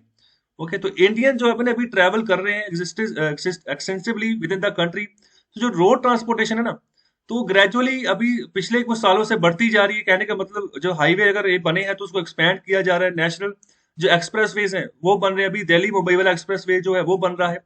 इसके अलावा जो है ना जम्मू कटरा जम्मू अमृतसर और दिल्ली, तो ये वाला जो एक्सप्रेसवे है ये भी बन रहा है। तो ये काफी और चौड़ी सड़कें आपको देखने को मिलेगी, समय और कम लगेगा। तो इससे इंप्रूवमेंट यहाँ पर नजर आएगी, देखने को मिलेगी in the connectivity between cities, towns and villages. So growth in both these की इंफ्रास्ट्रक्चर इज फ्यूलिंग ट्रेवल। तो यहाँ पर देखो जितने बड़े पैमाने पर इंफ्रास्ट्रक्चर खड़ा कर दोगे ना तो उतने बड़े पैमाने पर ट्रैवल बढ़ेगा। तो उसमें यहाँ पर एक तेल डालने की यहाँ पर बात करें कि इसकी इंडस्ट्री जो है ना ट्रैवल इंडस्ट्री वो और बड़े पैमाने पर फैलेगी। इसके अलावा बात करें कि अभी एक्सटेंसिव पोर्टफोलियो ऑफरिंग जो है ना वो दी जा रही है किसके द्वारा, जो मिनिस्ट्री ऑफ टूरिज्म है उसके द्वारा। जिसमें यहाँ पर अप्रैल 2020 की बात करें कि यहाँ पर वेबिनार्स करवाए जा रहे हैं, सेमिनार्स वगैरह करवाए जा रहे हैं, जिसमें जो है ना बात की जा रही है कि किस तरीके से टूरिज्म को बढ़ाया जाए। तो अभी एक बैनर, एक नया यहाँ पर थीम लगाएगा जिसका नाम है देखो अपना देश। Okay, see your on country. तो इसके तहत भी जो है बातें की जा रही है, लोगों को यह ना प्रोत्साहन प्रोत्साहन दिया जा रहा है, अवेयर किया जा रहा है कि आप आज एक टूरिस्ट जो है ना पूरा भारत घूमे। ओके, तो इसके चलते और भी जो खुशी की बात यहाँ पर ये दी जा रही है कि जो प्राइवेट एंटरप्राइज है तो वो भी क्रिएटिव आउटलेट और स्मार्ट यहाँ पर सस्टेनेबल होम स्टेज के ऊपर फोकस कर रहे हैं। ओके, यहाँ पर जो बेड एंड ब्रेकफास्ट ऑप्शंस की बात कर रहे हैं कि जो लोकल लेवल पर जो यहाँ पर लोग घूमना चाह रहे हैं तो प्राइवेट इंडस्ट्री भी उसको अच्छा खासा उस तरीके से उस अपॉर्चुनिटी को अट्रैक्ट कर रही है।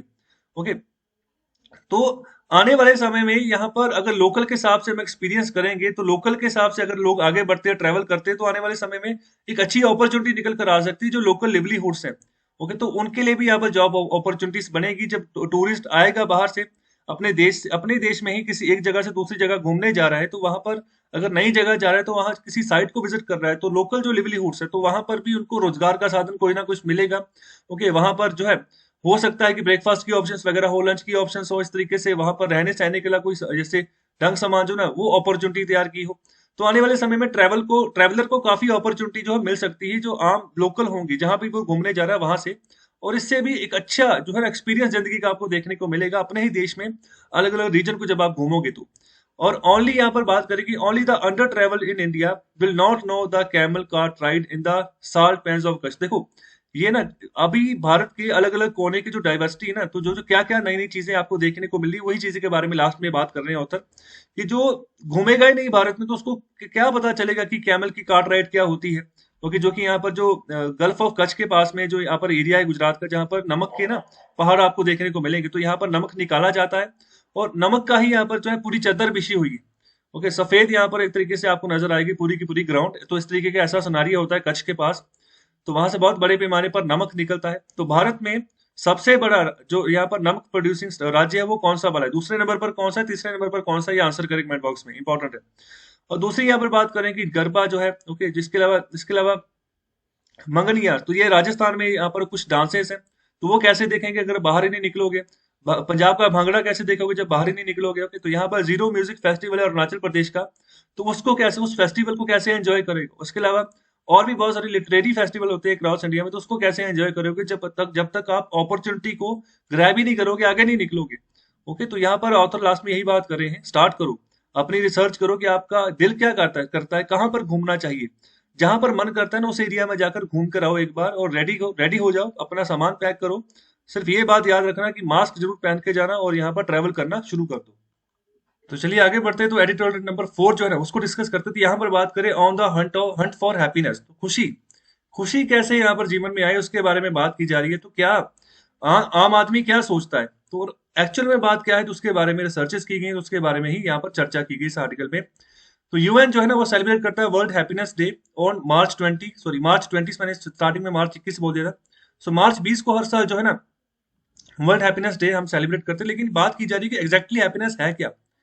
तो अभी शॉन एंकर यहाँ पर बात करें तो यहाँ पर इनका शो है टेड टॉक करके ऑन हैप्पीनेस, तो जो कि यहाँ पर टीवी के ऊपर जो है ना सबसे बड़े पैमाने पर ये वॉच हुआ है। तो यहाँ पर क्या किस बात के ऊपर यहाँ पर जो किस आधार के ऊपर ये बात करें, तो ये कह रहे हैं कि लोग अक्सर सोचते हैं कि जो हैप्पीनेस है ना is the result of success, मतलब कि आपको सक्सेस मिली है, आपका कोई जो गोल है उसको आपने अचीव कर दिया और तब जाकर हैप्पीनेस आएगी, लेकिन ऐसा नहीं है। जो न्यूरो साइंस रिसर्च है ना, तो न्यूरो साइंस यहाँ पर किसके रिगार्डिंग हम बात करते हैं, किस चीज की स्टडी होती है, तो यहाँ पर ब्रेन की जब स्टडी हो ना तो उस मामले हम यहाँ पर न्यूरो साइंस की यहाँ पर बात करते हैं। न्यूरोलॉजी भी यहाँ पर बात जो है ना जो वर्ड इस्तेमाल किया जाता है। तो ये न्यूरो साइंस जो रिसर्च है ब्रेन की जो स्टडी है वो ये कहती है कि उल्टा होता है इसके। जो जैसे हम सोचते हैं कि happiness is the result of success, ऐसा नहीं है। सक्सेस मिला इसलिए खुशी आई, ऐसा नहीं है। आप खुश थे, आपने खुशी खुशी अपने गोल के लिए तैयारी की और खुशी खुशी अटेम्प्ट दिया, ओके, मैदान में उतरे, तब जाकर आपको सक्सेस मिला। ओके, तो ये रीजन है। ओके, मतलब आप खुश थे तभी आपको सक्सेस मिला है, ऐसा नहीं सक्सेस मिला तो तब खुशी हुई है, तो उलट है। ओके, तो ये बहुत बड़ी बातें जो है ना यहाँ पर हमें सीखने को मिल रही हैं। एक्चुअल में जो सिचुएशन है ना उसको समझने में आपको आसानी होगी। खुश रहो, जितना हम खुश रहेंगे खुद से अपना उतना हमारा माइंड रिलैक्स रहेगा, और जितना माइंड रिलैक्स रहेगा उतना बढ़िया तरीके से वो कंसंट्रेट कर पाएगा जिस भी काम के ऊपर आप फोकस करना चाह रहे हो। तो यहाँ पर उन्होंने जो अपना व्यू दिया है ना, शॉन एंकर ने, सॉरी शॉन एकर, तो शॉन एकर ने जो अपना व्यू दिया है, तो वो अभी जो प्रॉब्लम्स निकल कर आ रही तो उसका उन्होंने डिनाइल नहीं किया है, लेकिन उन्होंने एबिलिटी बताई है कि यहाँ पर जो पावर क्या है, जो ह्यूमन एजेंसी की जो पावर है ना वो कितने बड़े पैमाने पर ज्यादा है, कि कितने बड़े पैमाने पर जो भी चैलेंज उसके सामने आए मेंटल लेवल पर, तो उसको वो जो है ना हरा सकता है, उस चैलेंज को ओवरकम कर सकता है। ओके, तो उनकी जो रिसर्च है तो वो शो करती है, जैसे यहाँ पर जॉब सक्सेस के बारे में बात करें कि आपको जॉब मिल गई, तो यहाँ पर जो 25% जो प्रेडिक्शन होती है ना, जो भी जॉब के लिए सिलेक्शन होती है, तो वो आपके आईक्यू के हिसाब से होती है कि आपका आईक्यू, दिमाग कितनी तेजी से काम कर रहा है। तो दिमाग तेजी से तभी काम करेगा ना जब वो कुछ रहेगा, जब उसके ऊपर फालतू का स्ट्रेस नहीं होगा। स्ट्रेस तो होना चाहिए लेकिन फालतू का नहीं होना चाहिए ना। फालतू का कहने का मतलब है कि जो चीजें आपको करनी है ना आपको उसके ऊपर फोकस करना है। दुनिया क्या कर रही है, ओके, तो मतलब कि दुनिया आपके बारे में क्या सोच रही है, ओके, तो मतलब कि ये बातों में नहीं पड़ना है, फजूल की बातों में नहीं पड़ना है कि मेरे रिलीजन में ये बातें हो गई, ओके, दूसरे रिलीजन में ये चीज हो गई, ओके, वो ऐसे काम कर रहा है, तो ये फालतू की बातें। तो बिल्कुल ऐसे है कि आपने अपने दिमाग को एक डस्टबिन बना दिया है, तो दिमाग को डस्टबिन नहीं बनाना है। ओके, जो कचरा आता है उसको उसी टाइम जो है ना, अगर नेगेटिव थॉट होता है किसी की वजह से, उसी टाइम उसको निकाल के बाहर फेंको, आगे बढ़ो। तो ये तभी जाकर आपका आईक्यू शार्प होगा, तभी जाकर आप अपने काम के ऊपर फोकस कर पाओगे। तो यहाँ पर बात करें कि 25% तो तक का जो आपकी जॉब सक्सेस मिलती है वो आपके आईक्यू के हिसाब से होती है, लेकिन बाकी का जो है, और बाकी का जो 75% है वो आपके जो सोशल सपोर्ट है, मतलब जब आप काम पर आओगे तो आपका बिहेवियर चेक होगा ना, जब आपकी पर्सनल इंटरव्यू होती है सब चीजें चेक होती हैं वहां पर। खास तौर पे अगर आप आईएएस के इंटरव्यू में भी बैठोगे ना तो वहां पर भी सब चीजें चेक होती हैं कि कल को बंदा क्या इतना बड़ा जिला संभाल पाएगा। ओके, तो ऐसा तो नहीं है कि जल्दी से गुस्सा आ जाता है। अगर अगर किसी गवर्नमेंट का किसी मिनिस्टर का प्रेशर आ गया तो वो काम ही ना कर पाए सही तरीके से। ओके, तो ये चीज तो नहीं, ये सब चीजें चेक की जाती हैं। तो आईक्यू से अलग की बात हो जाती है, सिर्फ आईक्यू नहीं है। आईक्यू तो आप एक आंसर आप सही सही आप दे दोगे जो आपने पढ़ा है, देखिए सोशल सपोर्ट भी आपको करनी आनी चाहिए ना। ओके, तो ये सब चीजें आपकी एबिलिटी देखी जाती है कि अगर आपके सामने कोई चैलेंज आता है तो क्या उस जो आपके सामने जो स्ट्रेस आ रहा है, तो क्या उसको आप एज ए चैलेंज देखते हो या फिर एज ए थ्रेट देखते हो। मतलब कि आपका आपका कोई दुश्मन आ गया जब आपके दिमाग के ऊपर स्ट्रेस दिया जाता है, या फिर एज ए चैलेंज देखते हो कि मैंने कोई बात नहीं, मुझे काम मिला है, स्ट्रेस होगा, कोई बात नहीं, मैं करूंगा, मैं आगे बढ़ूंगा। तो ये सब बातें हैं 75%। तो ये इसके ऊपर डिपेंडेंस होती है कि किस तरीके से आप खुश हो। जितने यहाँ पर खुशी खुशी आप चैलेंज एक्सेप्ट करोगे उतना स्ट्रेस जो है ना वो ओवर होता जाएगा, खत्म होता जाएगा। तो ऐसे इस तरीके से काम चलता है। तो अभी आगे बात करें कि जो एक्सटर्नल वर्ल्ड है ना, तो वो सिर्फ 10% जो है ना वहां पर इसकी प्रेडिक्शन लगा सकता है हैप्पीनेस की, अगर लॉन्ग टर्म की आप बात करो। लेकिन बाकी की जो हैप्पीनेस है वो आपके अंदर है। 90% जो हैप्पीनेस है ना, तो आपकी जो जिस तरीके से आपका दिमाग प्रोसेस करेगा ना उसके ऊपर डिपेंडेंस है। ओके, तो ओवरऑल यहाँ पर बात की जा रही है कि खुशी आपके भीतर से निकलेगी। ओके, तो जिस तरीके से आप दुनिया को देखोगे उसी उसी तरीके की जब सिनेरियो जो है आपका दिमाग बनाना शुरू कर देगा। तो यहाँ पर रॉबर्ट विश्वास डेनर, ओके, तो इन्होंने यहाँ पर ना, यहाँ पर जिनको Indiana zones of positive psychology की यहाँ पर नाम पर जो है रिसर्च की हुई है, तो इस रिसर्च में यहाँ पर उन्होंने एक अपना एम मॉडल ऑफ हैप्पीनेस जो है बनाया, जिसमें यहाँ पर 3 फैक्टर्स की बात की है। उस 3 फैक्टर्स में बात करें, अटेंशन, दूसरा है इंटरप्रिटेशन, तीसरा है मेमोरी। ओके, तो ये तीनों की तीनों बातें हमारे दिमाग से संबंधित है। अटेंशन किसी काम के ऊपर देंगे तभी जो है उसमें इंटरप्रेट कर पाएंगे, उसको अच्छे तरीके से डिटेल में समझ पाएंगे, आगे बढ़ेंगे। उसकी व्याख्या को समझ पाएंगे। तीसरी बात है मेमोरी की, वो चीज याद रहेगी। ओके, जब भी हम यहाँ पर अटेंशन देते हैं तो वो उसी चीज के रिगार्डिंग ना हमारा हमारा माइंड जो है ना, वो चीज हमारे माइंड को डोमिनेट करना शुरू कर। जैसे आप शुरू करो, एक किताब पढ़नी शुरू करो, किताब शुरू से शुरू करोगे, एंड करोगे तो काफी दिनों तक डोमिनेंस रहेगा आपके माइंड के ऊपर उन विचारों का। ओके, तो अच्छी इसलिए बात की जाती है कि अच्छे विचारों को ग्रहण करो, दिमाग में घर कर जाती हैं कुछ बातें। तो अच्छी पॉजिटिव चीजों के ऊपर फोकस करो तो उतना ही माइंड ग्रो करेगा पॉजिटिव वे में। और आगे बात करें, सो टू बी हैप्पी, खुश रहो।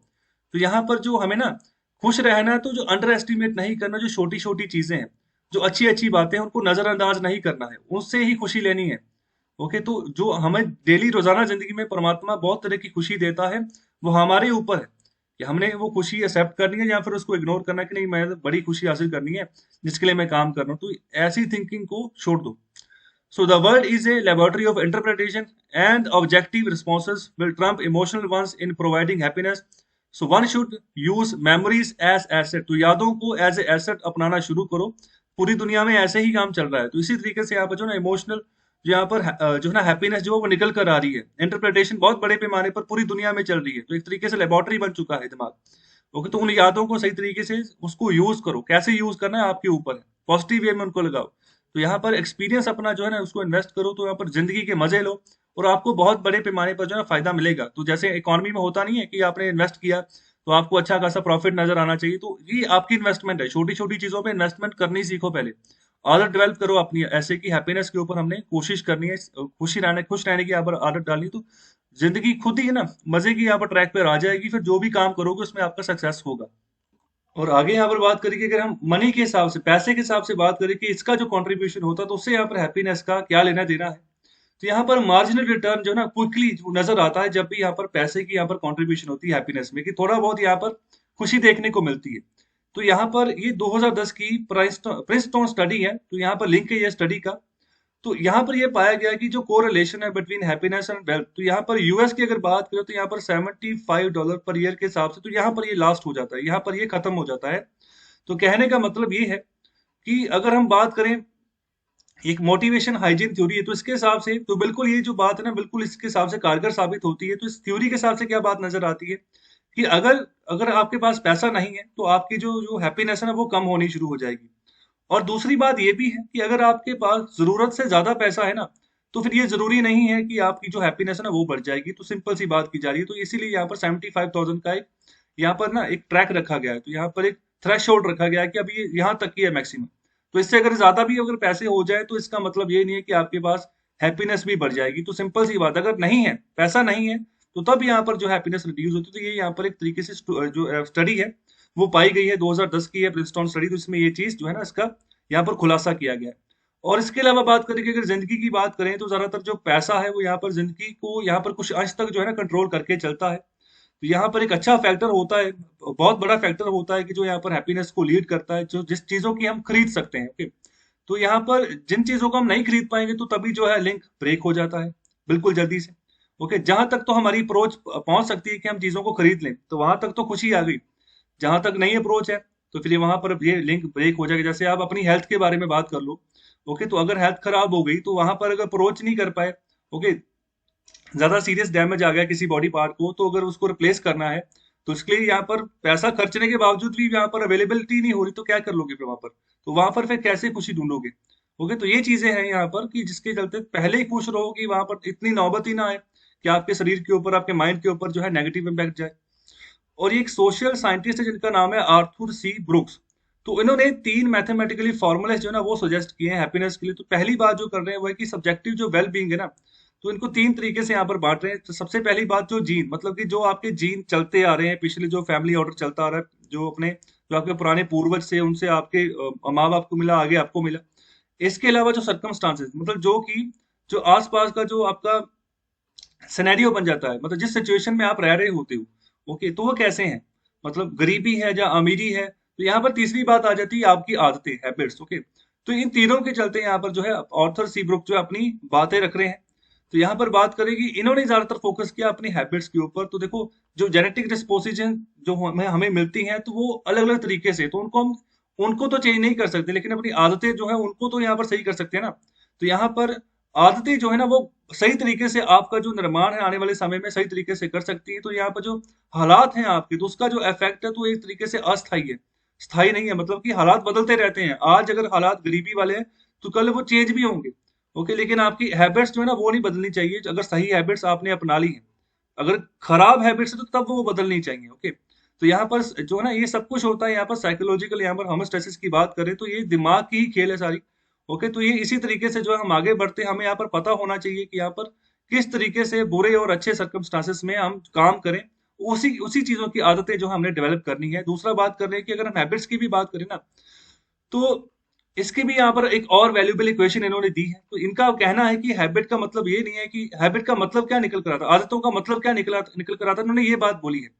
इन्होंने कहना है, इनका कहना है कि हैबिट का मतलब है सम ऑफ फेथ, आपका विश्वास, आपकी फैमिली, आपके फ्रेंड्स और आपका काम। इन चारों से आप कैसे जो है ना मिल बैठकर आप काम कर रहे हो, किस तरीके से डीपली आप एंगेज हो। ओके, तो यहाँ पर इस चीज से यहाँ पर जो बात की जा रही है, तो यहाँ पर फेथ का मतलब यह है कि रिलीजन से अगर बात नहीं की जा रही। यहाँ पर फेथ का मतलब है आपका जो मेंटल और इमोशनल फ्रेमवर्क है, जिससे कि आप जो है अपने विचार जो है विचार करने वाले लोगों के साथ आप मिलकर बैठते हो वहां पर, जो है गहराई में जाकर अपनी जिंदगी के क्वेश्चंस पूछते हो। ओके, तो मतलब किस तरीके से दिल का जुड़ाव है आपका अपनी फैमिली से, अपने फ्रेंड से। तो इस तरीके से यहाँ पर फेथ को जो है ना डिस्क्राइब किया गया है यहाँ पर जो ब्रुक्स है उनके द्वारा। तो जो इंपॉर्टेंस है ना, तो फ्रेंड्स और फैमिली की कितने बड़े पैमाने पर ये इंपॉर्टेंस हो सकती है, तो इसी के बारे में इन्होंने एक स्टडी की थी। ओके, तो इसके बारे में एक स्टडी हुई थी जिसके तहत यहाँ पर ये स्टडी का लिंक है। तो ये हार्वर्ड यूनिवर्सिटी में हुई थी। तो हार्वर्ड यूनिवर्सिटी दुनिया की सबसे पुरानी यूनिवर्सिटी है। ओके, तो अमेरिका में पढ़ती है ये। तो 1938 में यहाँ पर एक जो है जो था एक स्टडी हुई थी जहां पर 724 लोग थे जिनकी जिंदगियों को यहाँ पर ट्रैक किया गया और उसके हिसाब से स्टडी का एनालिसिस किया गया। और इस स्टडी में क्या हुआ, दो तरीके के ग्रुप बने। फर्स्ट ग्रुप में जो हार्वर्ड के यहाँ पर जो बड़े लोग थे, जो यहाँ पर बच्चे पढ़ रहे थे, ओके, तो वहां पर उनको लिया गया एक साइड से, जो प्रोफेसर वगैरह थे सबको लिया गया। और दूसरी जगह पर यहाँ पर जो ग्रुप था वहां पर बॉस्टन, बॉस्टन एक शहर है अमेरिका का, तो वहां पर जो गरीब जो लोग थे उनका ग्रुप जो था उसको उनको सेकंड ग्रुप में रखा गया। ओके, तो उनके जो लड़के थे उनको सेकंड ग्रुप में रखा गया। तो अभी रिजल्ट्स जो निकल कर आए उससे ये चीज पता चली कि जो लोग सोशली ज्यादा बड़े पैमाने पर कनेक्टेड थे आपस में, तो वो ज्यादा खुश थे। तो यहाँ पर ये मतलब ये नहीं कि अगर जो यहाँ पर लोग जो बॉस्टन से निकल कर आए तो उनका नंबर बहुत ज्यादा था इसलिए यहाँ पर वो जीत गए, ऐसा नहीं है। तो यहाँ पर बात कर रहे हैं डेप्थ ऑफ रिलेशनशिप की, आपस में कितनी गहरी दोस्ती थी, गहरी मित्रता थी, जहाँ गहरी रिलेशनशिप थी अगर फैमिली में है, तो इसके डिपेंडेंस के ऊपर यहाँ पर पता चलता है कि कितना हैप्पी है कोई। होगा तो यहाँ पर इस स्टडी से एक बात और पता चली कि जो लोग अपनी अभी 80s की उम्र में अभी बहुत ज्यादा खुश थे ना, तो वो वही लोग थे जो 50s की उम्र में जिनकी यहाँ पर जो अपने रिलेशनशिप्स थे, जिस तरीके की भी उनकी फैमिली रिलेशनशिप थे, उसमें वो सेटिस्फाइड थे, कोई यहाँ पर झगड़ा वगैरह नहीं था और बिल्कुल सही तरीके से खुश रहकर आगे बढ़ रहे थे। तो 80s में भी वो ही लोग ज्यादा सबसे ज्यादा यहाँ पर खुश निकल कर आ रहे थे। तो बात को समझ रहे हो? तो बात को कहने का मतलब है कि अगर आप ये सोच रहे हो कि आने वाले समय में खुशी मिलेगी, तो समय गुजरता जाएगा। ऐसा आपको अभी करना है जो भी करना है। तो अभी अपना ट्रेंड चेंज करना, आदत बदलनी है, तो वही आने वाले समय में आपको इम्पैक्ट करेगी पूरी जिंदगी के लिए। और आखिर में जो बात की जा रही है, तो अभी जो थर्ड इक्वेशन है ना ब्रुक्स की, तो उसकी बात कर रहे हैं कि जो थर्ड इक्वेशन उस पर बात करें सेटिस्फेक्शन की। ओके, मतलब कि आप किस तरीके से आपकी जो आपको जो चीजें चाहिए, आपकी जो इच्छाएं हैं ना, उसको किस तरीके से आपने मैनेज करना है। तो वो बहुत बड़ी बात है। अगर वो मन में शांति बैठ गई ना उस चीज की कि सेटिस्फेक्शन आ गई, मेरे पास जो कुछ भी है बहुत है, तो फिर जो ना आपका माइंड जो है मतलब काफी बड़े पैमाने पर वो डेवलप होगा अच्छे तरीके से, पॉजिटिव थॉट प्रोसेस जब वो बढ़ते जाएंगे और स्टेबिलिटी आएगी आपकी लाइफ में। तो ये बिल्कुल सिमिलर है, बात कर रहे हैं कि बिल्कुल बहुत बड़े पैमाने पर सिमिलर है जो यहाँ पर हिंदू फिलोसफी होती है ऑफ कंट्रोलिंग वंस वांट्स, मतलब अपनी इच्छाओं को कंट्रोल करो। तो यहाँ पर हिंदुइज्म में हमें सिखाया जाता है कि किस तरीके से जो है ना आपकी जो इच्छाएं हैं उसको कंट्रोल करके चलना है। तो बिल्कुल आने वाले समय में जो सुखों का खजाना जो है ना वो आपके अंदर जो है भीतर ही जो है बनना शुरू हो जाएगा। ओके, तो यहाँ पर कौन कह रहा है कि जो हैप्पीनेस है वो बहुत ईजी है। ओके, तो देखो इच्छाओं को कंट्रोल करना सबसे टफ बात होती है। खास तौर पे अगर बच्चों की बात करें जिनकी तो उम्र यहाँ पर 10 साल से लेकर यहाँ पर 24-25 साल तक की जो एज ग्रुप जाता है, तो वो सबसे टफ काम होता है। लेकिन करना यही उम्र है करने की। ओके, जितना अपने आप को कंट्रोल कर पाओगे, सही तरीके से मैनेज कर पाओगे, उसी तरीके से आगे की जिंदगी चलेगी आपकी आने वाले समय में। तो यहाँ पर खुश रहना जो ना, तो यहाँ पर बहुत बड़े पैमाने पर जितनी भी यहाँ पर इम्परफेक्शन उनको आप दूर कर सकते हो। ओके, मतलब कि एक होता है ना परफेक्शन, तो इम्परफेक्शन मतलब परफेक्टेड नहीं हो, लेकिन उनको बहुत बड़े पैमाने पर दूर कर सकते हो अगर आप खुश रहने की आदत आप आप जो है डालनी शुरू कर दो। तो यहाँ पर ग्रेटिट्यूड की बात करें कि अगर आप किसी का आभार व्यक्त करते हो, कोई काम हुआ, कोई काम किया, तो भी एक अच्छी प्रॉक्सी है हैप्पीनेस की, उससे भी खुशी मिलेगी। इसके अलावा अगर आप किसी के प्रति दयाल भावना मतलब दयालु भावना अगर यूज करते हो ना, तो वहां पर वो भी आपकी खुशी बढ़ाएगी। अगर फेस पे थोड़ी सी स्माइल रख देते हो ना, तो वो भी आपकी खुशी बढ़ाएगी। ओके, तो इंट्रेंसिक गोल जो है ना वो ज्यादा बेटर है जो एक्सट्रेंसिक गोल है उनके मुकाबले में। इंट्रेंसिक मतलब जो आपके अंदरूनी गोल है, अंदरूनी गोल मतलब खुशी चाहिए, ओके, चैन चाहिए, सुख चाहिए, तो वो सबसे ज्यादा इंपॉर्टेंट है। एक्सटेंसिव गोल जो भी आप दुनिया में जो भी आप करना चाह रहे हो कि मैंने ये टारगेट अचीव करना है, जो कुछ भी करना है, उससे ज्यादा इंपॉर्टेंट अंदर है, मतलब कि अंदर खुश रहेगा तभी बाहर के टारगेट जल्दी हो पाएंगे और इजी वे में हो पाएंगे, मजे लेते हुए काम जो ना आप कर पाओगे। तो यहाँ पर दीपक चोपड़ा का मंत्र की बात कर रहे हैं कि अटेंशन विदाउट अटैचमेंट, तो ये काम करता है। दूसरी यहाँ पर डेल कार्ने की यहाँ पर आइडिया की बात करें जिसका नाम है डे टाइट कंपार्टमेंट्स, तो आने वाले समय में जो है लॉन्ग टर्म एम्बिशंस की यहाँ पर बात की जा रही है। फिर हैप्पीनेस इज कॉन्टेगियस, मतलब कि ये छूत की बीमारी की तरह है कि जैसे ही छूत की बीमारी जल्दी से फैलनी शुरू हो जाती है, तो हैप्पीनेस भी अगर एक का स्माइलिंग फेस देख लोगे तो वो दूसरे की ओर इम्पैक्ट पड़ता ही पड़ता है, चाहे कि उसका फेस जैसे भी मर्जी दिख रहा हो ऑन द स्पॉट, लेकिन इम्पैक्ट पड़ता ही पड़ता है। ओके, तो यहाँ पर जो लास्ट में लाइंस की बात कर रहे हैं, डेविड हेनरी हॉवैंग्स 1988 का प्ले है जिसका नाम है M butterfly R most up, okay, APT. तो इसके बाद जो बात की गई ना वो है कि I am happy which often looks like crazy, मतलब कि मैं हमेशा खुश रहता हूँ जिसके चलते लोगों को ये लगता है कि ये पागल है। हमेशा अगर स्माइल रखोगे, खुश रहोगे, तो लोग ऐसा कहेंगे, लेकिन आदतें अगर ऐसी डेवलप करते हो सही तरीके से, तो आप ही को फायदा होगा आने वाले समय में। तो कैसा लगा आर्टिकल, मुझे फीडबैक जरूर देना कमेंट बॉक्स में। और आगे न्यूज है प्योर पॉलिटिक्स वाले पेज में से, तो यहाँ पर बात करें मिलिट्री एक्सपोर्ट की, तो मलेशियन एयरफोर्स को जो ना भारत यहाँ पर हमारे जो लाइट कॉम्बैट एयरक्राफ्ट उनको अभी एक्सपोर्ट करेगा, जिसके चलते जो है अभी ट्रायल करने के लिए जो ना मलेशियन एयरफोर्स की जो टीम है वो अभी भारत आएगी कुछ ही समय बाद। यहाँ पर 2 महीने की अभी बात करेगी, 2 महीने के अंतर्गत जो है बेंगलुरु ये विजिट करेंगे और असेस करेंगे, देखेंगे किस तरीके से यहाँ पर लोकली सिस्टम को डेवलप किया हुआ है भारत ने, और किस पैमाने पर यहाँ पर जो ना अभी इंडियन एयरफोर्स ने भी यहाँ पर जो ना जो अभी इन और इस इन एयरक्राफ्ट्स का ऑर्डर किया था अपने लिए। तो अभी ये मलेशियन एयरफोर्स भी जो ना अभी खरीदना चाह रही है हमारे जो लाइट कॉम्बैट एयरक्राफ्ट्स हैं उनको। तो अभी ये तेजस नाम का विमान है जिसको ये खरीदना चाह रहे हैं। तो ये सभी के सभी विमान है दुनिया के अलग अलग देशों के पास जो कि लाइट कॉम्बैट एयरक्राफ्ट की कैटेगरी में आते हैं। तो भारत का ये तेजस विमान है, ओके, तो ये वाला विमान है तेजस। तो यूएस के पास टेक्स्ट्रॉन है, ओके। इसके अलावा अगर बात करें इटली की, तो उनके पास M346FA है। चाइना की बात करें, उनके पास होंगडू L15 है, और यहाँ पर JF17 भी इन्हीं का विमान है, ओके। तो पाकिस्तान को भी चाइना ने यही दिया है, सॉरी, जो JF17 है। और इसके अलावा चेक रिपब्लिक की बात करें तो L159 जो है उनका विमान है। इस तरीके से यहाँ पर ये कैटेगरी में और भी बहुत सारे देशों ने अपने अपने विमान बनाए हुए हैं। और अभी मलेशियन एयरफोर्स जो है ना वो भी हमारा जो तेजस विमान है उसको खरीदना चाह रही है, तो जिसके तहत वो बहुत जल्दी जो है अभी विजिट करेंगे देश के, देखेंगे प्रोडक्शन फैसिलिटीज को। तो अभी हमारा ही विमान क्यों खरीदना चाह रहे हैं, दुनिया में और भी बहुत सारे देश हैं, तो उसका रीजन यहाँ पर सबसे सस्ते दामों पर जो है ना वो मलेशियन एयरफोर्स को ये अवेलेबल हो रहे हैं। तो अगर कंपैरिजन करें, जो स्वीडन ने यहाँ पर जो जिनका नाम है साप ग्रिपेन, तो उनके विमान का नाम है, और यहाँ पर उसके मुकाबले में ज्यादा मॉडर्न है और ज्यादा कैपेबल है then China Pakistan origin JF17। तो चाइना ने बनाया हुआ JF17, तो इसी को यहाँ पर पाकिस्तान को भी प्रोवाइड किया हुआ है JF17 को चाइना ने, ओके। तो इससे भी यहाँ पर ज्यादा बढ़िया तरीके से यहाँ पर काम करता है, ज्यादा टेक्नोलॉजी इसमें दी हुई, इसलिए यहाँ पर जो है ना मलेशियन एयरफोर्स जो है तेजस विमान को खरीदेगी, जिसका जो वर्जन दिया जाएगा वो है LCA-MK1A वर्जन। तो यहाँ पर modern AESA radar system, new avionics and capability to integrate variety of weapons for the potential export order. तो अभी काफी बड़े पैमाने पर पोटेंशियल एक्सपोर्ट ऑर्डर के लिए अभी स्टार्टिंग में जो डील हुई है ना, तो मलेशियन रिक्वायरमेंट के हिसाब से अभी 12 जेट जो है खरीदेंगे, और आने वाले समय में फ्यूचर में 24 और खरीद सकते हैं। तो इसकी अगर जिस हिसाब से उनकी रिक्वायरमेंट होगी उस तरीके से, तो अभी मिलिट्री एक्सपोर्ट भी हमारा जो है ना अभी बढ़ने जा रहा है। और आगे जो न्यूज है वो है कुल्पी पोर्ट प्रोजेक्ट के बारे में। कहां पर पड़ता है, ये वेस्ट बंगाल में पड़ता है, ओके। तो अभी ये 3000 करोड़ का प्रोजेक्ट है, अभी इन्वेस्टमेंट की वेट है इसमें, इन्वेस्टमेंट आए ताकि कि यहाँ पर काम शुरू हो। तो 3000 करोड़ की यहाँ पर टोटल यहाँ पर कॉस्ट है प्रोजेक्ट की, और जो आने वाले समय में 10,000 के आसपास जो जॉब्स है ना ये क्रिएट कर सकता है ये वाला प्रोजेक्ट। तो अभी काफी समय से जो ना डिले चल रहा है इस प्रोजेक्ट का, अभी 1 डेकेड का समय बीत चुका है। तो लोग यहाँ पर अभी ना वेट कर रहे हैं कि कब जो है ये रिवर लाइन जो पोर्ट है, जो कि नदी के यहाँ पर जो संरक्षण के साथ यहाँ पर पोर्ट बनेगा, तो वहां पर ये कब डेवलप होगा, कब यहाँ पर काम शुरू होगा। और आगे न्यूज है कंपनीज वाले पेज में से, तो यहाँ पर बात करें कि शार्प इंप्रूवमेंट्स देखने को मिली है जो यहाँ पर कंपनीज का जो डेट क्वालिटी ना, तो उसमें मतलब कर्जा जो है अभी कम होता जा रहा है। तो अभी जिस तरीके से अभी जो इंटरेस्ट पेमेंट जानी चाहिए तो वो अभी जानी शुरू हुई, तो इस तरीके से जो पहला क्वार्टर जो निकल कर आ रहा है ना अभी, तो उसके चलते यहाँ पर बात करें तो क्राइसिल की ये रिपोर्ट, तो क्राइसिल ये एक तरह की रेटिंग एजेंसी है। देखो जो रेटिंग एजेंसीज का काम होता है कि यहाँ पर रेटिंग देनी अलग अलग कंपनीज के अलग अलग सेक्टर्स में, तो वहां पर A+, A++, ओके, तो इस तरीके से AAA, तो इस तरीके करके अपनी रेटिंग देती है, जिससे यहाँ पर इन्वेस्टर्स को फायदा होता है।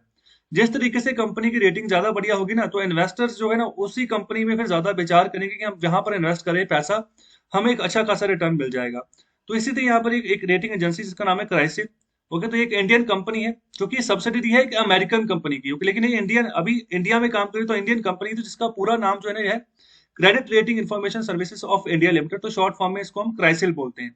तो इसी ने रेटिंग एजेंसी ने यहीं पर रेटिंग दी है कि अभी जो डिमांड कंडीशंस अभी इंप्रूव हुई, जिसके चलते जो रिटर्न है, पॉजिटिव ग्रोथ जो है, दोबारा इंडियन इकोनॉमी में ग्रोथ आनी शुरू हो चुकी है।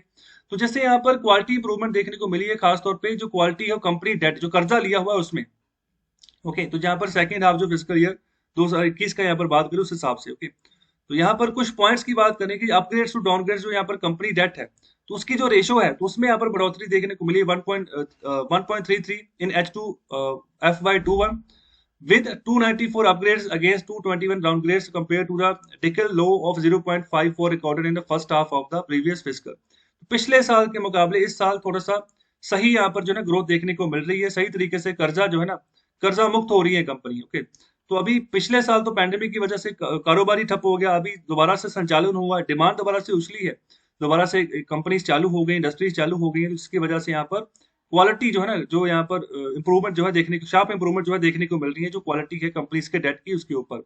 इसके अलावा बात करें debt weighted credit ratio, which was the ratio of debt held by the firms whose debt ratings have been upgraded against that of the firms whose ratings have been downgraded, firms up to 1.26 in H2 FY21 from 0.52 in the preceding half। तो मतलब कहने का मतलब overall growth बढ़ी है, तो points terms के हिसाब से यहाँ पर बात की जा रही है, ओके। तो आगे बात करेंगे हम अराउंड द वर्ल्ड वाले पेज की न्यूज की, तो यहाँ पर बात की जा रही है यूके की जो रिचेस्ट वुमेन है, तो अभी बैटिंग एम्पायर से उन्होंने यहाँ पर 648 मिलियन जो यहाँ डॉलर है, तो वो अपने यहाँ पर उनके पास आ गए। तो इनकी यहाँ पर एक कंपनी जिसका नाम है Bet365, तो ग्रुप इनका है।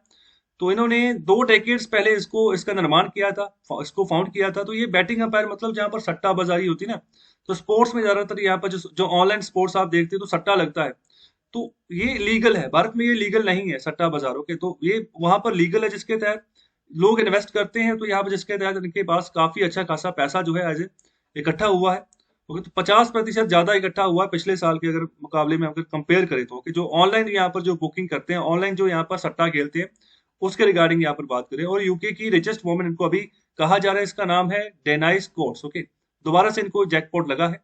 तो 20 साल पहले कंपनी खोली थी, अभी धीरे धीरे यहाँ पर जो है इनको मुनाफा देखने को मिला है, और काफी बड़े पैमाने पर जो है अभी इनके पास पैसा है, जिसके तहत इसको रिचेस्ट वुमेन का टैग दिया गया है।